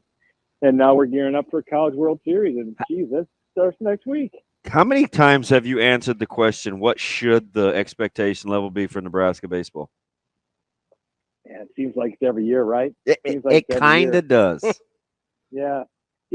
But I will say that, this would be the baseline in terms of not necessarily winning the Big Ten tournament, but obviously being competitive in the Big Ten tournament.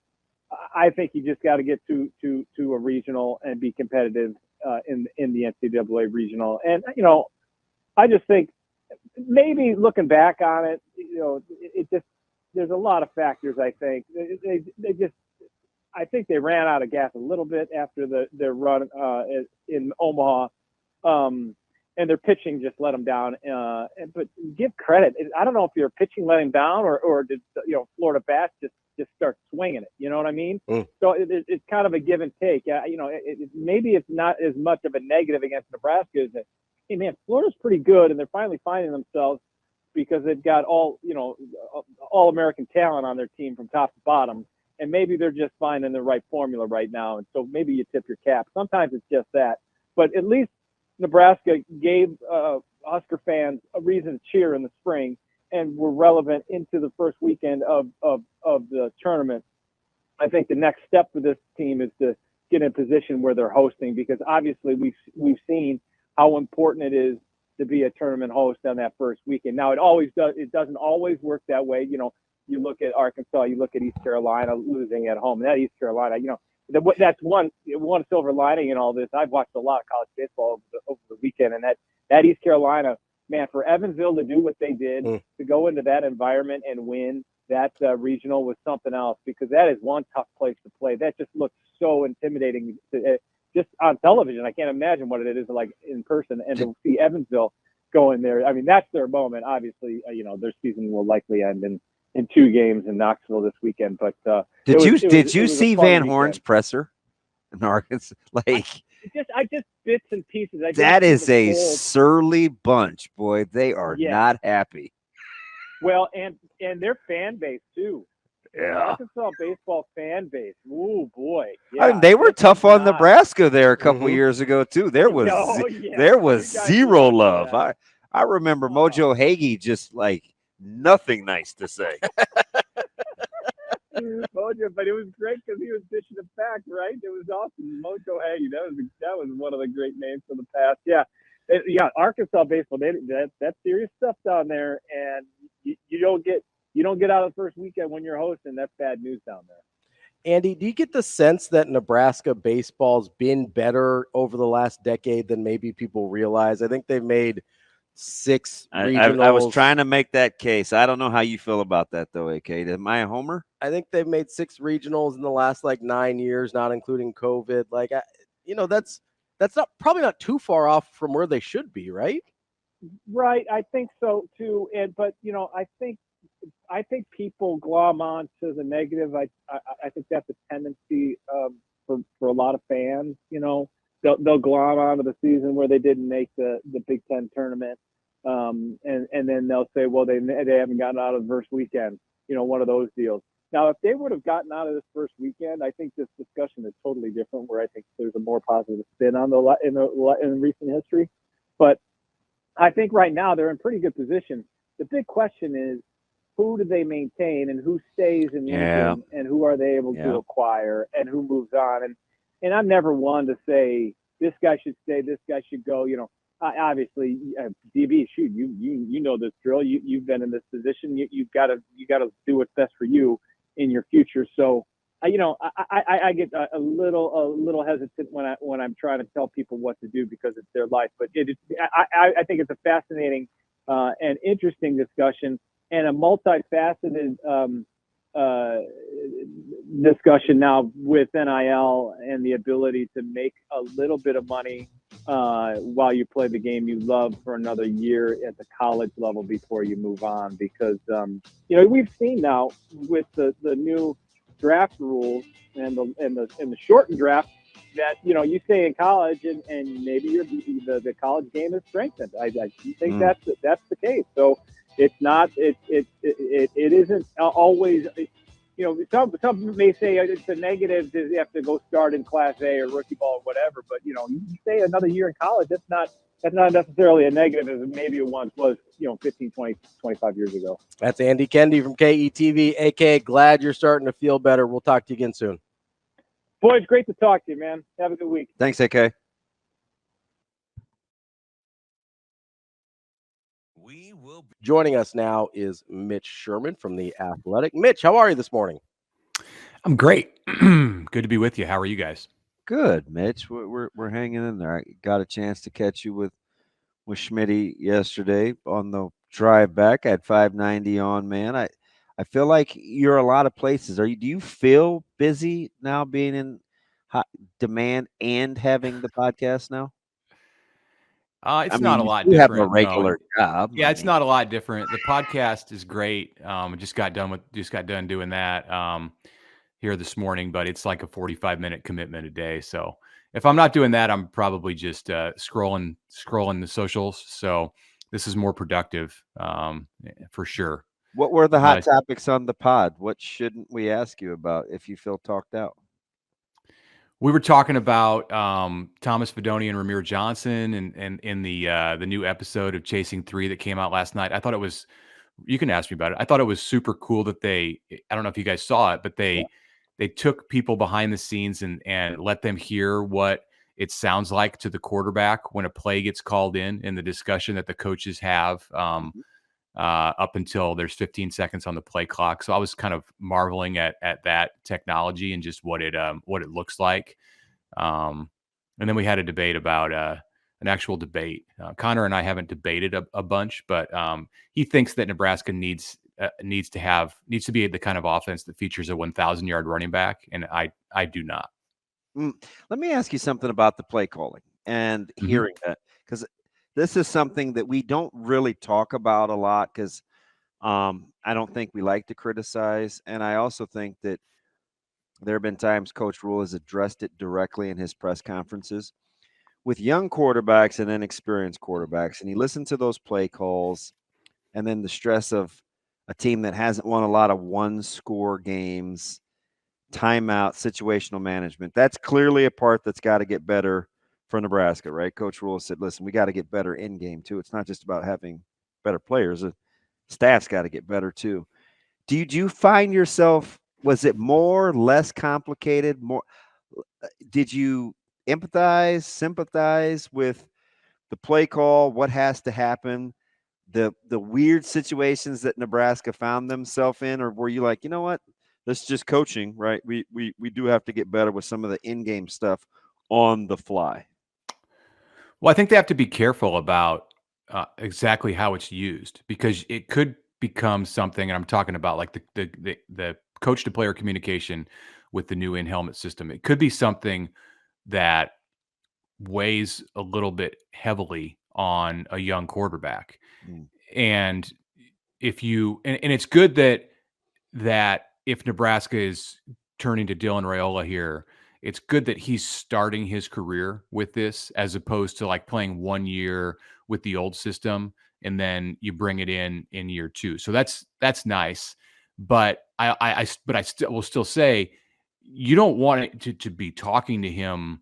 You can talk too much in that moment. I think they need to be clear and concise, and of course not saying everything that they're thinking, the coaches. I mean, there's a massive amount of information they could be trying to give him about what they see on the defense as it lines up, and just last minute advice and instruction but it needs to be minimized. And I'm sure all coaches are going to go through a process and have started to already because they've been using it in the spring of determining what is the right thing to talk to the quarterback about in that moment and what probably just needs to be held until he's on the sideline or it's the week after the game.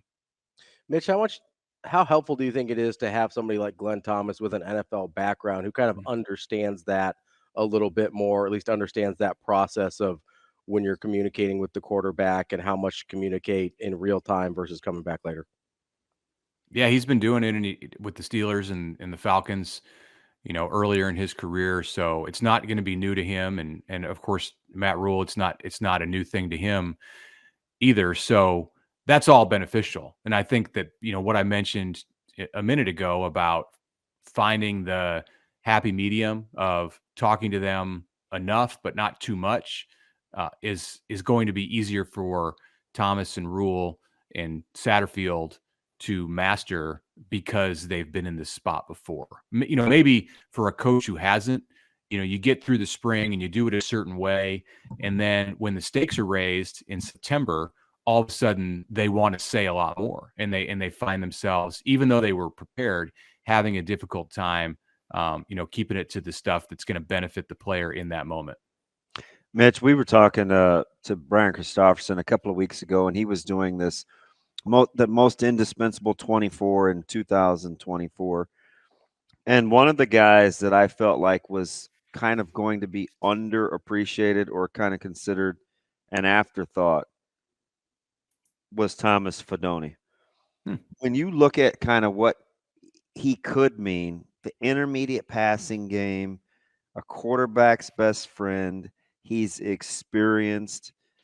Not to ask a leading question, but where would Fidone be in that conversation for you? Do we think enough about him? Are we dismissive? Is he underappreciated? Or are you like, hey, you know what? Like, this guy's going to be critical.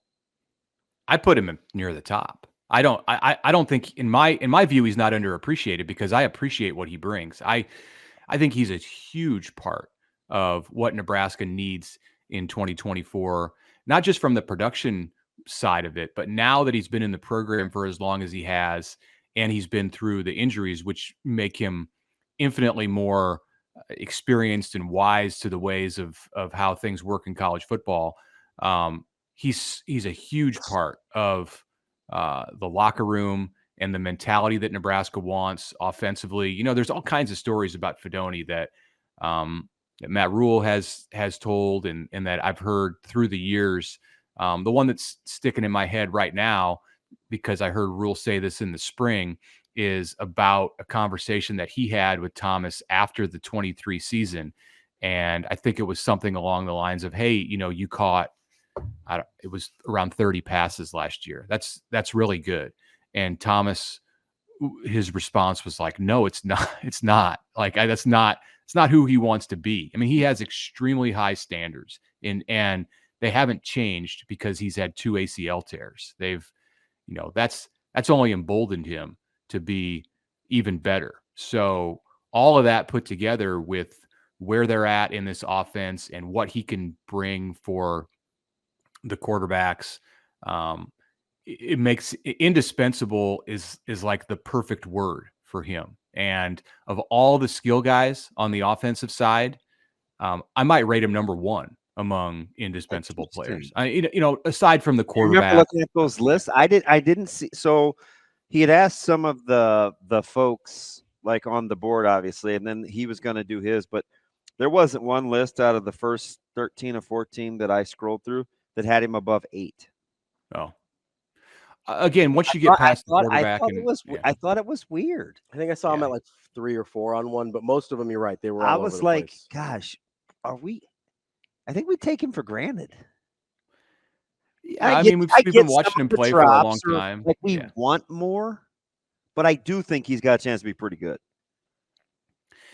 Yeah, and it'd be interesting to see what good looks like at that position because there's other options and there's other, Thomas isn't going to play 60 snaps. I don't think, unless they're in double tight, all the time, which they won't be with their wide receivers.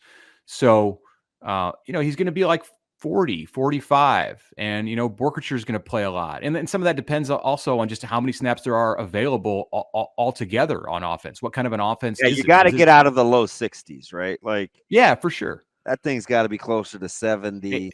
Yeah. And it's harder now in college football with the way the clock moves and started last year to get up in it used to, I don't think it used to be that difficult to have 75 plays, 70 to 75. And now it's tougher.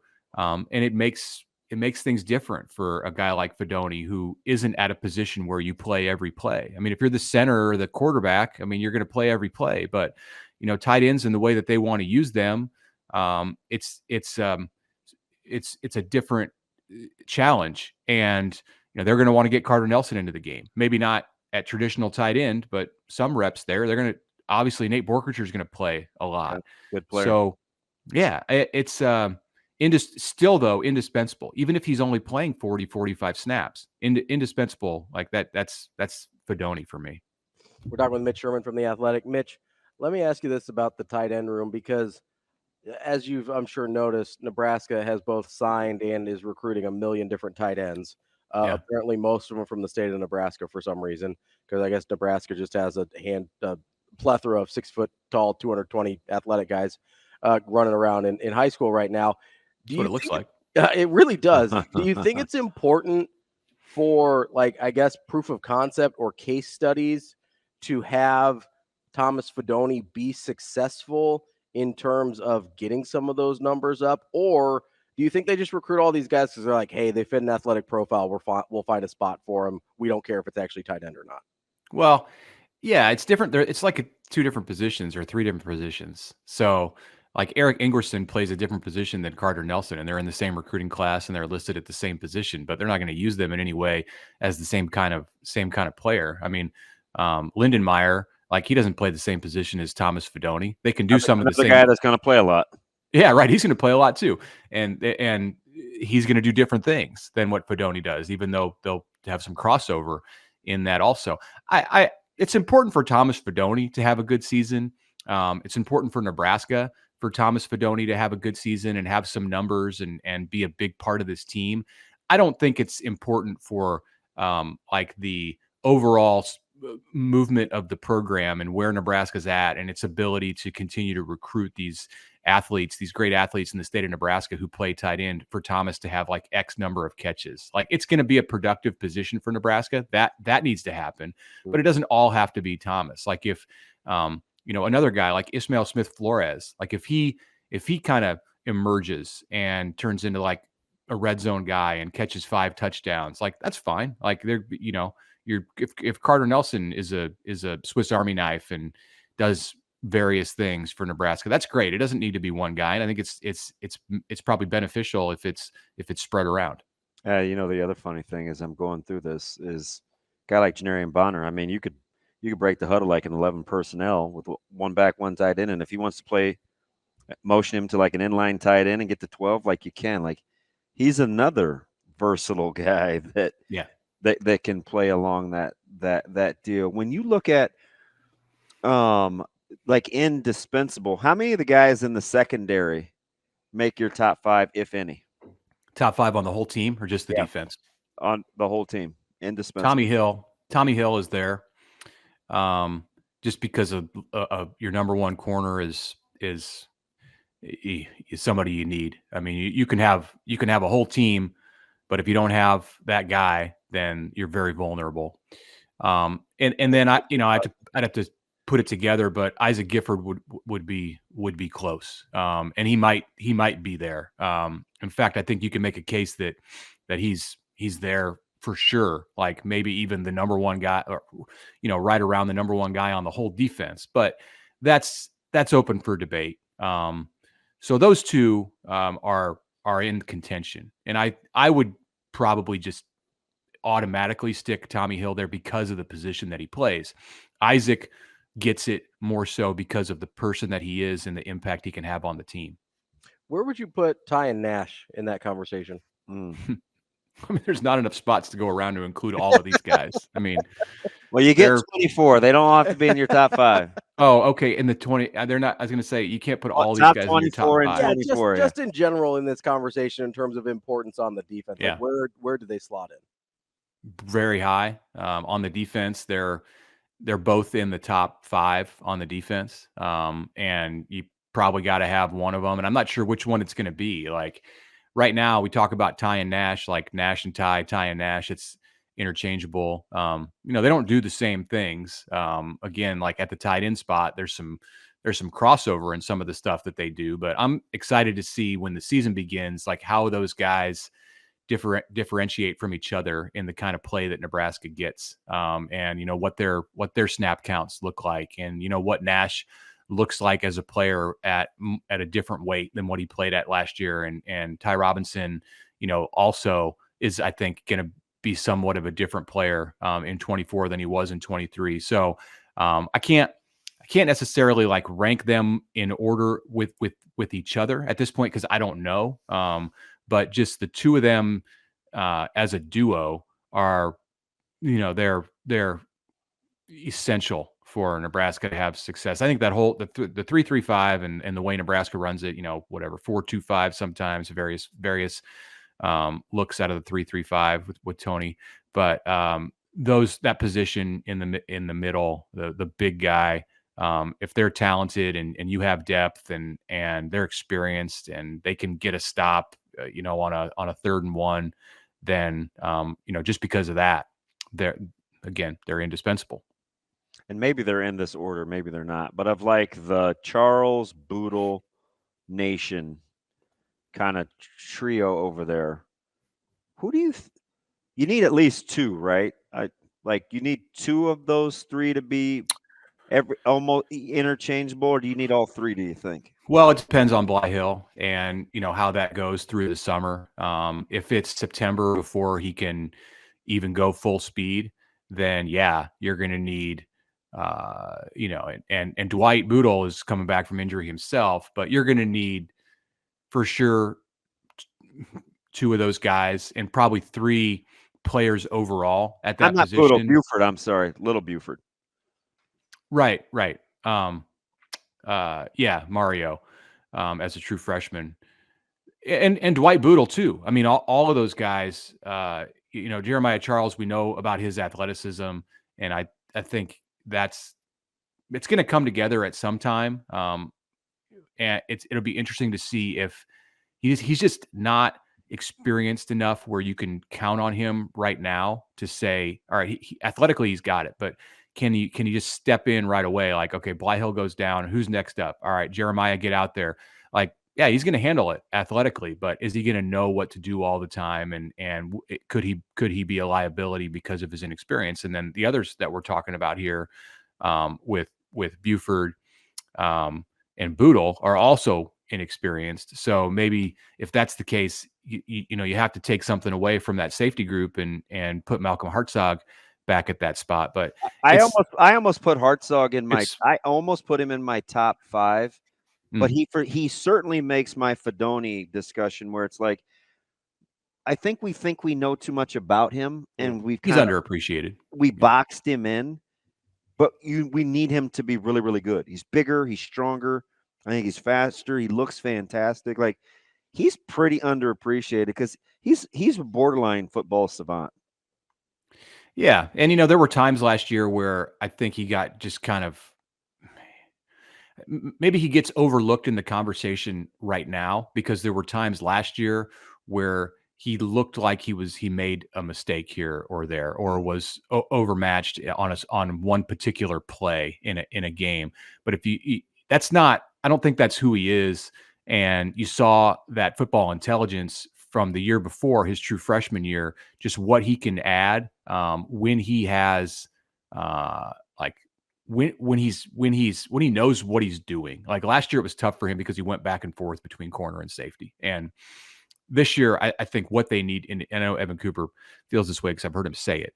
What they need to do with Malcolm is find the position that is going to work for him, and hopefully you're able to keep him there all year. And that's going to be easier said than done because of the timeline with Bly Hill and then the maturing process, the football maturing process with Charles and Buford and the others who play corner.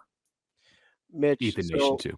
We've talked about a lot of guys that would be in our top fives or would be, kind of knocking on that door, that underappreciated. One guy we haven't talked about yet, and I'm going to try not to ask this in a leading way like I did with Brian Christopherson or whoever we were talking to last time. Where does Dylan Raiola fall there for you without having ever seen him play real college football?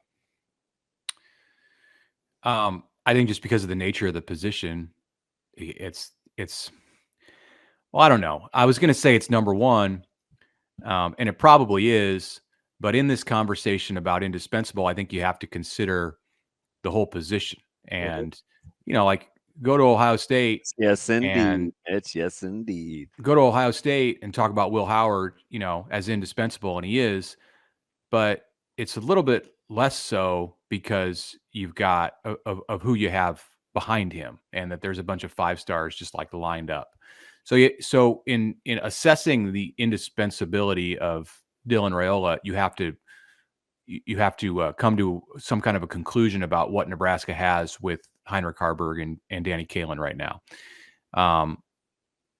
I believe the narrative about Haarberg that he made big strides this winter and spring, and that is it because you saw it?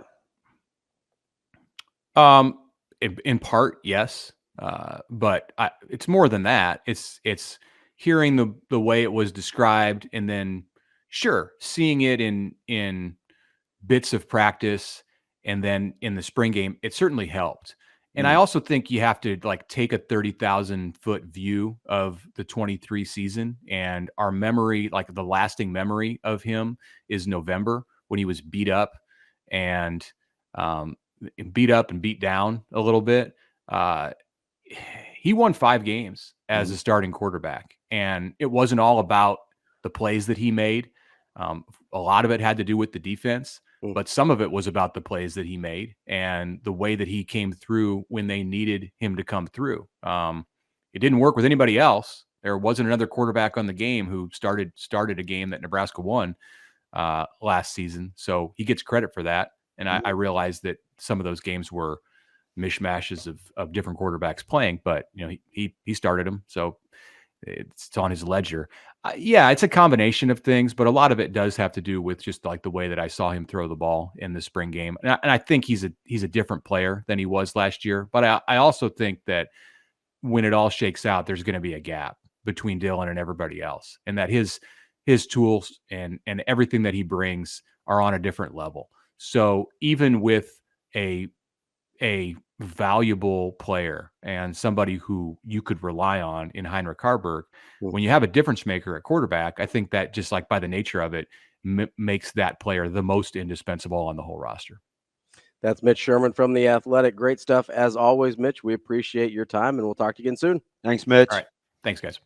Reminder before we get to our next break, get out to Warhorse Sportsbook either in Lincoln or at Horseman's Park in Omaha.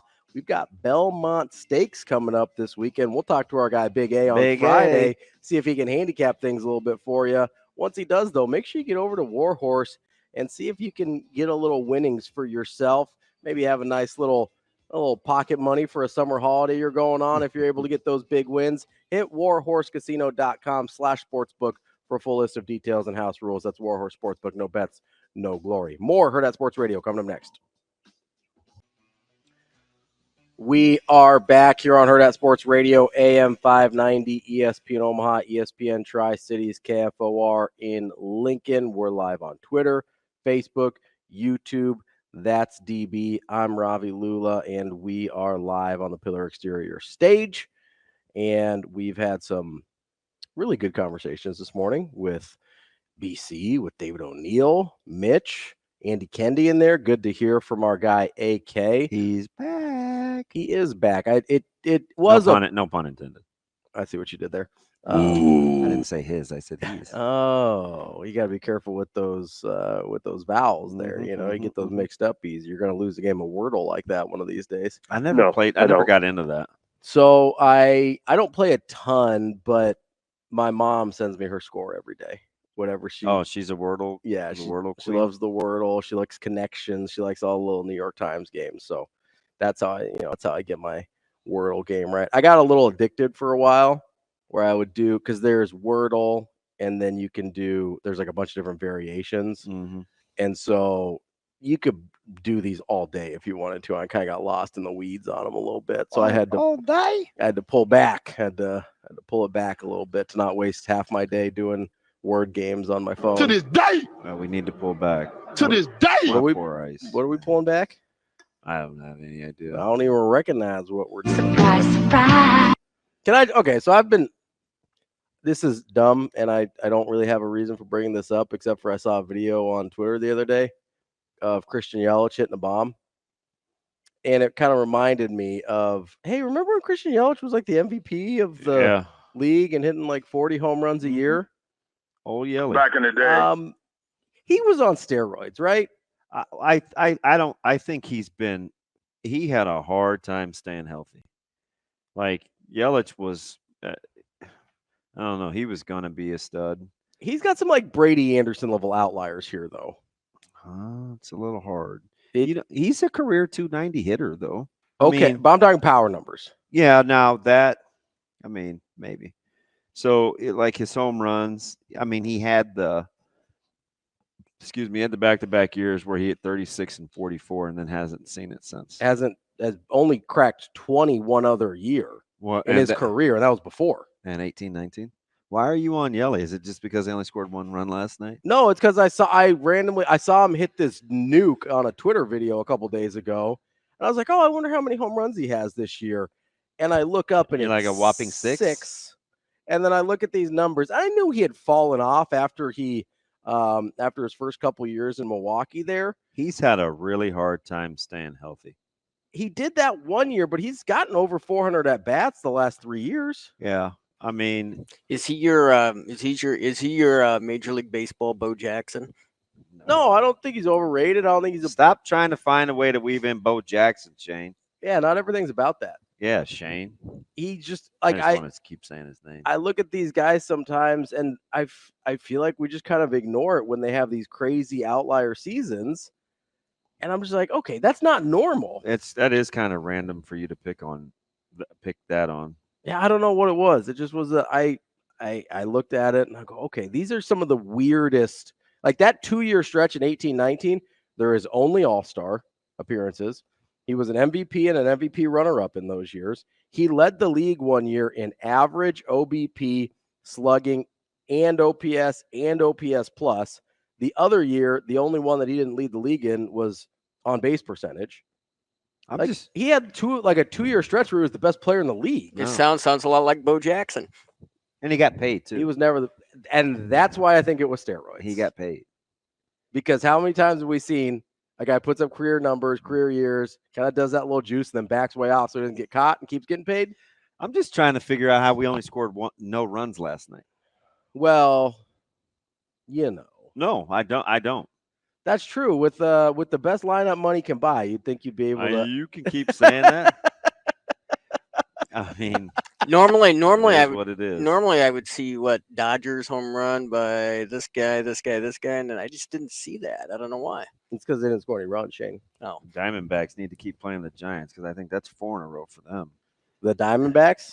Yeah. And don't look now, but and you said this earlier about the Phillies, and I get it. That record is pretty fantastic. The Yankees have 43 wins. I don't know how that staff is doing it. I don't want to talk about that. But you're winning. You're winning it. No, they're really good. They're playing really good. I don't know that's not a pitching staff that I'm like, yeah, I feel really good about that in October. Yeah. So I can't play. And Schmidt's on the IL now. So I can't play Pirates highlights when the Dodgers lose, and I can't play Yankees highlights. No. I can't do Yankees highlights either. Context matters. I said, why yesterday did it take you 2 hours and 40 minutes to play LSU and Carolina as a highlight? Interesting. But in the Open, I was saving the best for last yesterday. You played the Dodgers Pirates 1-0 game with the only run scored being. And normally I double check that. I mean, maybe I need to just follow. I don't want to follow the Dodgers on you Twitter. Do what you want to do. I don't want to follow them on X, but maybe I just need to follow them so I can have the score in the back of my mind every day. It's your world. Why, you afraid X is going to give it to you? He ain't giving it to anybody now. Oh, good point. R.I.P. Well played by both of you. R.I.P. Shane, that's why I hope your Celtics get buried tonight, but I don't think that's going to happen. Tomorrow It's night. ridiculous. Is today Thursday? No, today's Wednesday. Oh, fudge. Well, that's right. Most weeks have 5 days. Last week we only had 4. I'm thrown off because I wanted to go to our passing league, but it's the passing league it's our game that didn't happen. Now I think we're headed to Lewis Central. Why did that happen? It's kind of weird. I don't know. I mean, it was kind of weird how the whole thing. Things just got a little sideways. I don't know. Would you wear helmets in passing league? If that's what we do, yeah. Yeah. Well, apparently not. I feel like if I didn't play football really ever at a high level or anything. So like besides, a little bit of youth here and there, but I would imagine if you're a quarterback, you're a wide receiver, you see the ball differently through a helmet than you do without a helmet, right? Yeah. I mean, that seems like pretty common sense. There's some stuff in front of your face. There's some peripheral, interference there. So if I'm trying to get better at passing and football and things like that, that seems like a really easy way to make it more translatable. I don't want to pretend to know the context of why. That's why I would wear a helmet. This particular school didn't want to wear helmets. Yeah. Maybe I don't know if they're not checked out. No, I don't know. Maybe they're not checked out. Maybe I have a hard time believing it's just we don't wear them in 7-on-7 because in the passing league, like everybody wears their helmets. Yeah. I mean, listen, you already have enough issues translating what you see in 7-on-7 to real games. I don't know why something as simple as wearing a helmet would be something you wouldn't do. I think we found one though. I think it'd be Westview and Lewis Central. How hard is it to okay, let's say that they don't have helmets checked out. Is that a difficult process? I imagine it takes some time. Probably. It depends on how well your equipment room's organized, but you could probably do it in an hour. Okay, so not a big lift. No. Okay. So not a good reason is what I'm asking. I just asked. Schaefer's got boots on the ground. He's watching prepping Bellevue West. And they're in helmets. Yeah, I think everybody else is. I would guess. I think so. I think every time I see it is. And I'm being serious. I don't know. I know there's some of the 7-on-7 leagues you see, whether it's on the internet or they wear the matted things. They wear the. I can't remember what we call them, but we wear them. They look like turtle shells. I don't know. Yeah. That's what I call them. I don't think that's what they're actually called. But it seems like maybe it'll protect the head a little bit. Maybe make it a little more realistic when you're looking through the old eye mask there. Yeah. I mean, it's only June. We'll figure it out. We'll figure it out. I mean, it doesn't really matter for you guys though, because the dynasty's over anyway. So what are we doing? Would you stop? God. Jiminy Christmas. But you're winning. Oh boy. What? Ravi Lulla here for gas in the fire. I do like gas in the fire a little bit. We don't pay that any mind. We never have. Won't be the first, the last. I mean, you can't afford to pay it any mind. All that NIL money you're getting out. So. By the way, you saw that in Florida, right? What? High schools. Yep. Can utilize NIL. There's a lot of places you can. There's a lot of states you can where their legislature allows for it.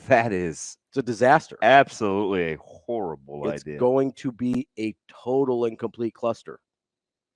Just imagine being a coach. That's why Texas didn't allow it, because you can imagine how that would go in Texas. Their legislature specifically didn't allow it because it would be the worst in Texas. Boy, if you do that, you have to really restrict movement. Yeah, you got a free-for-all. You got to really lock down the transfers there. Otherwise, you got a free-for-all. But, hey, you give them enough NIL money, they can just buy a house in your district. Wow. I'm just saying. Put that on the list of, worst things to terrible ideas. Let's not do that. I got to ask my man, Florida Dave. He coaches down there. I mean, so does Lance. Yep. Figure out what Lance is doing. And I ask. Didn't realize Lance became a bag man.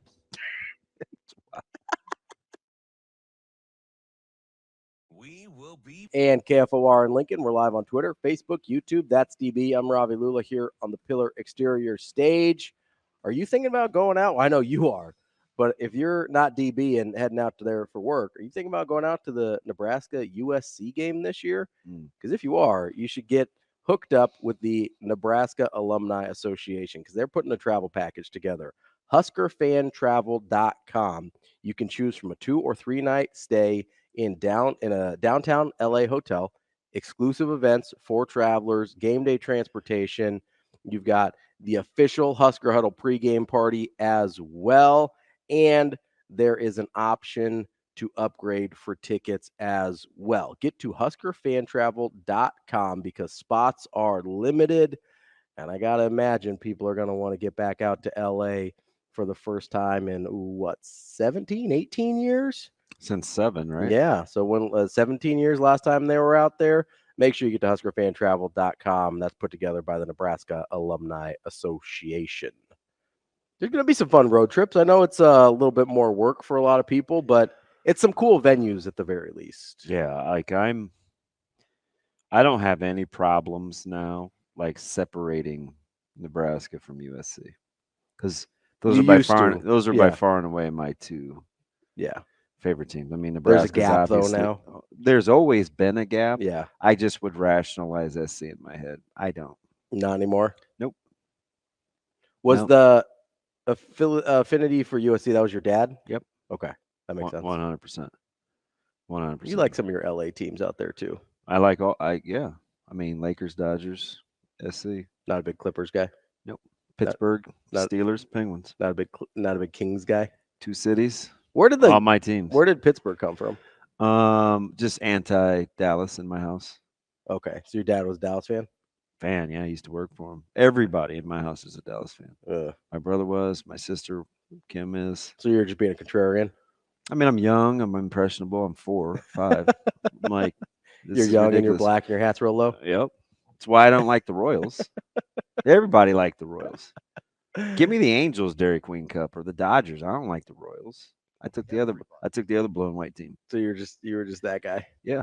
That's because there was like 75 of them sitting on the shelf, and there was only I'm one. the youngest of 5. And there was only one Royals one left. You didn't want that one. You're like the kid. So every once in a while, I'll go to a sports bar to watch a game or something. Mm-hmm. And there was one several years ago. So I'm watching I think it was the Raptors Warriors finals, right?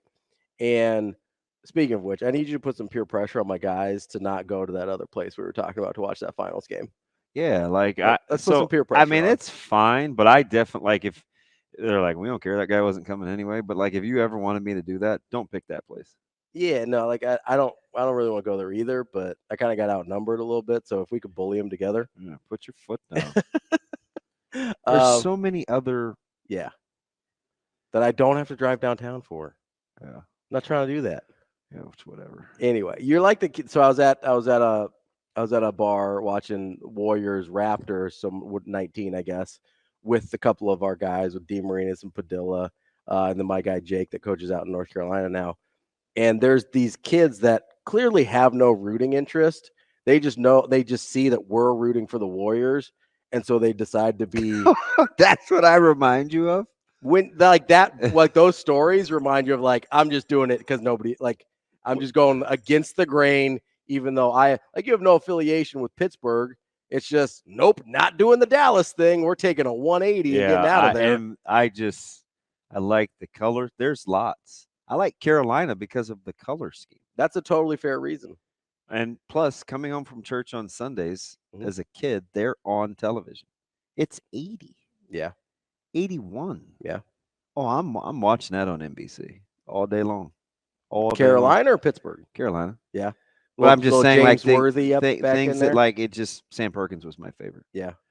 His sister, he had a nephew that was playing in the Adidas Class Championship 2 years ago that I met, and I can't remember who put 2 and 2 together. It might have been Oklahoma Tyler or somebody like that. And he's like, "Hey, that's Sam Perkins' sister over there." Did you start to like fanboy a little bit? Yeah, I ran over there, and she's like, "Oh, hey, I'm talking to him right now." So then she gave him the phone. As God is my witness.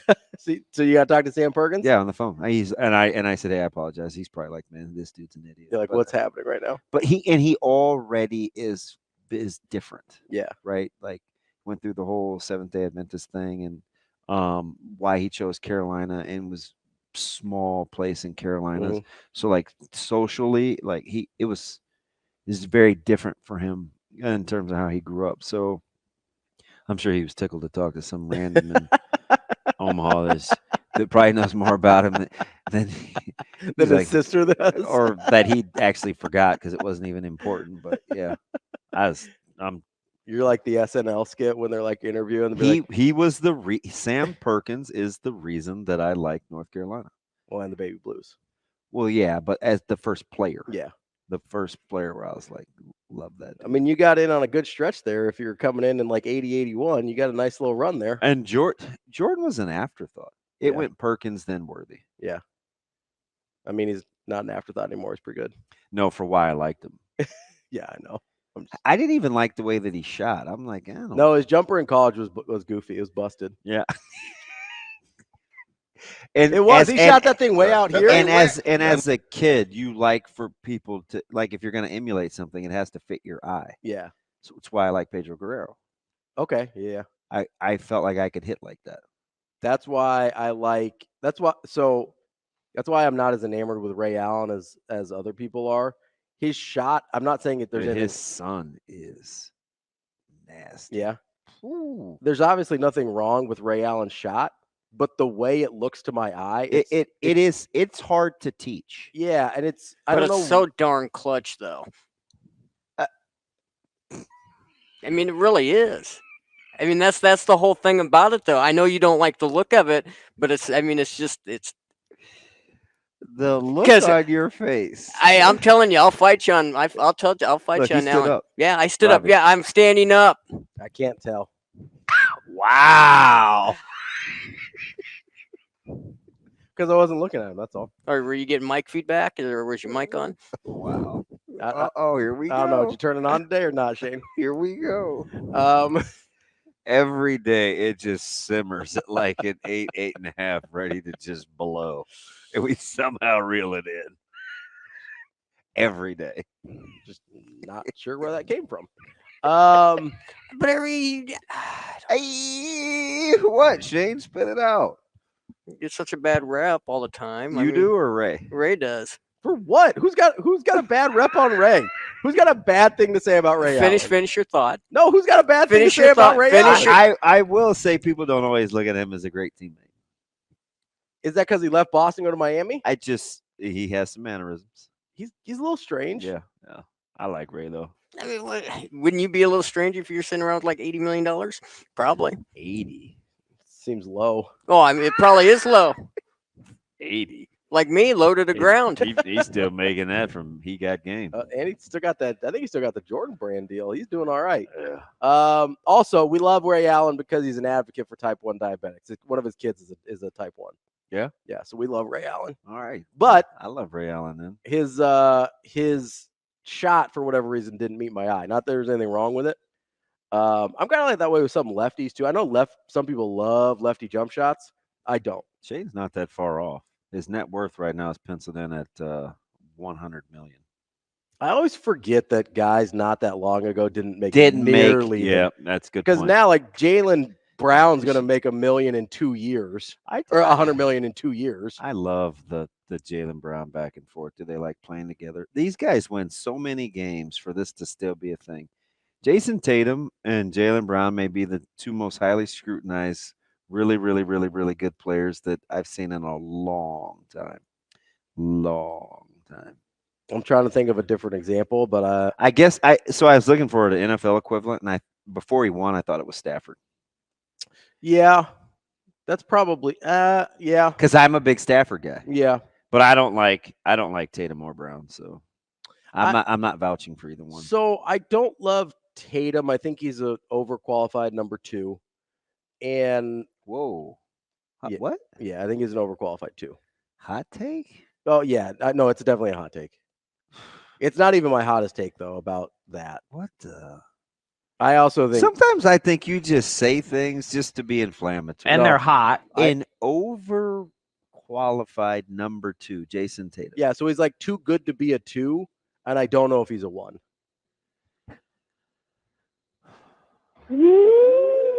You want to hear another one you're going to be real mad about? Sure. Hit me with it. The better version of this, same thing. Kevin Durant. Okay. Overqualified too. Okay. Look at him as a teammate. Look at him as a teammate. Look at him as a teammate, and then look at the only place that he's ever won. So we're not really talking about his skill set. We're talking more about the skill sets are unreal.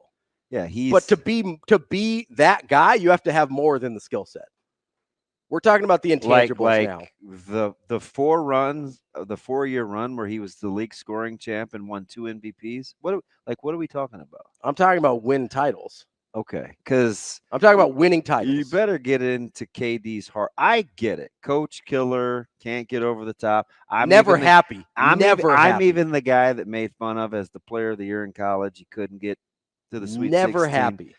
But his hardware, that's fine. He's an incredible individual basketball player. How many scoring titles does KD have? Minimum 3, probably 4. How many titles does he have where Steph Curry was? But I don't know about the whole overqualified number 2 thing. What? What's he won without Steph Curry? What has he won at any level without Steph Curry? That definitely needs context. What has he won at any level without Steph Curry? Overqualified number 2. Just saying. Wow. I think I'll be back at tomorrow. Any level. All right. That's DB. I'm Ravi. It's Hurrdat Sports Radio. See you. Have a good day. Love you.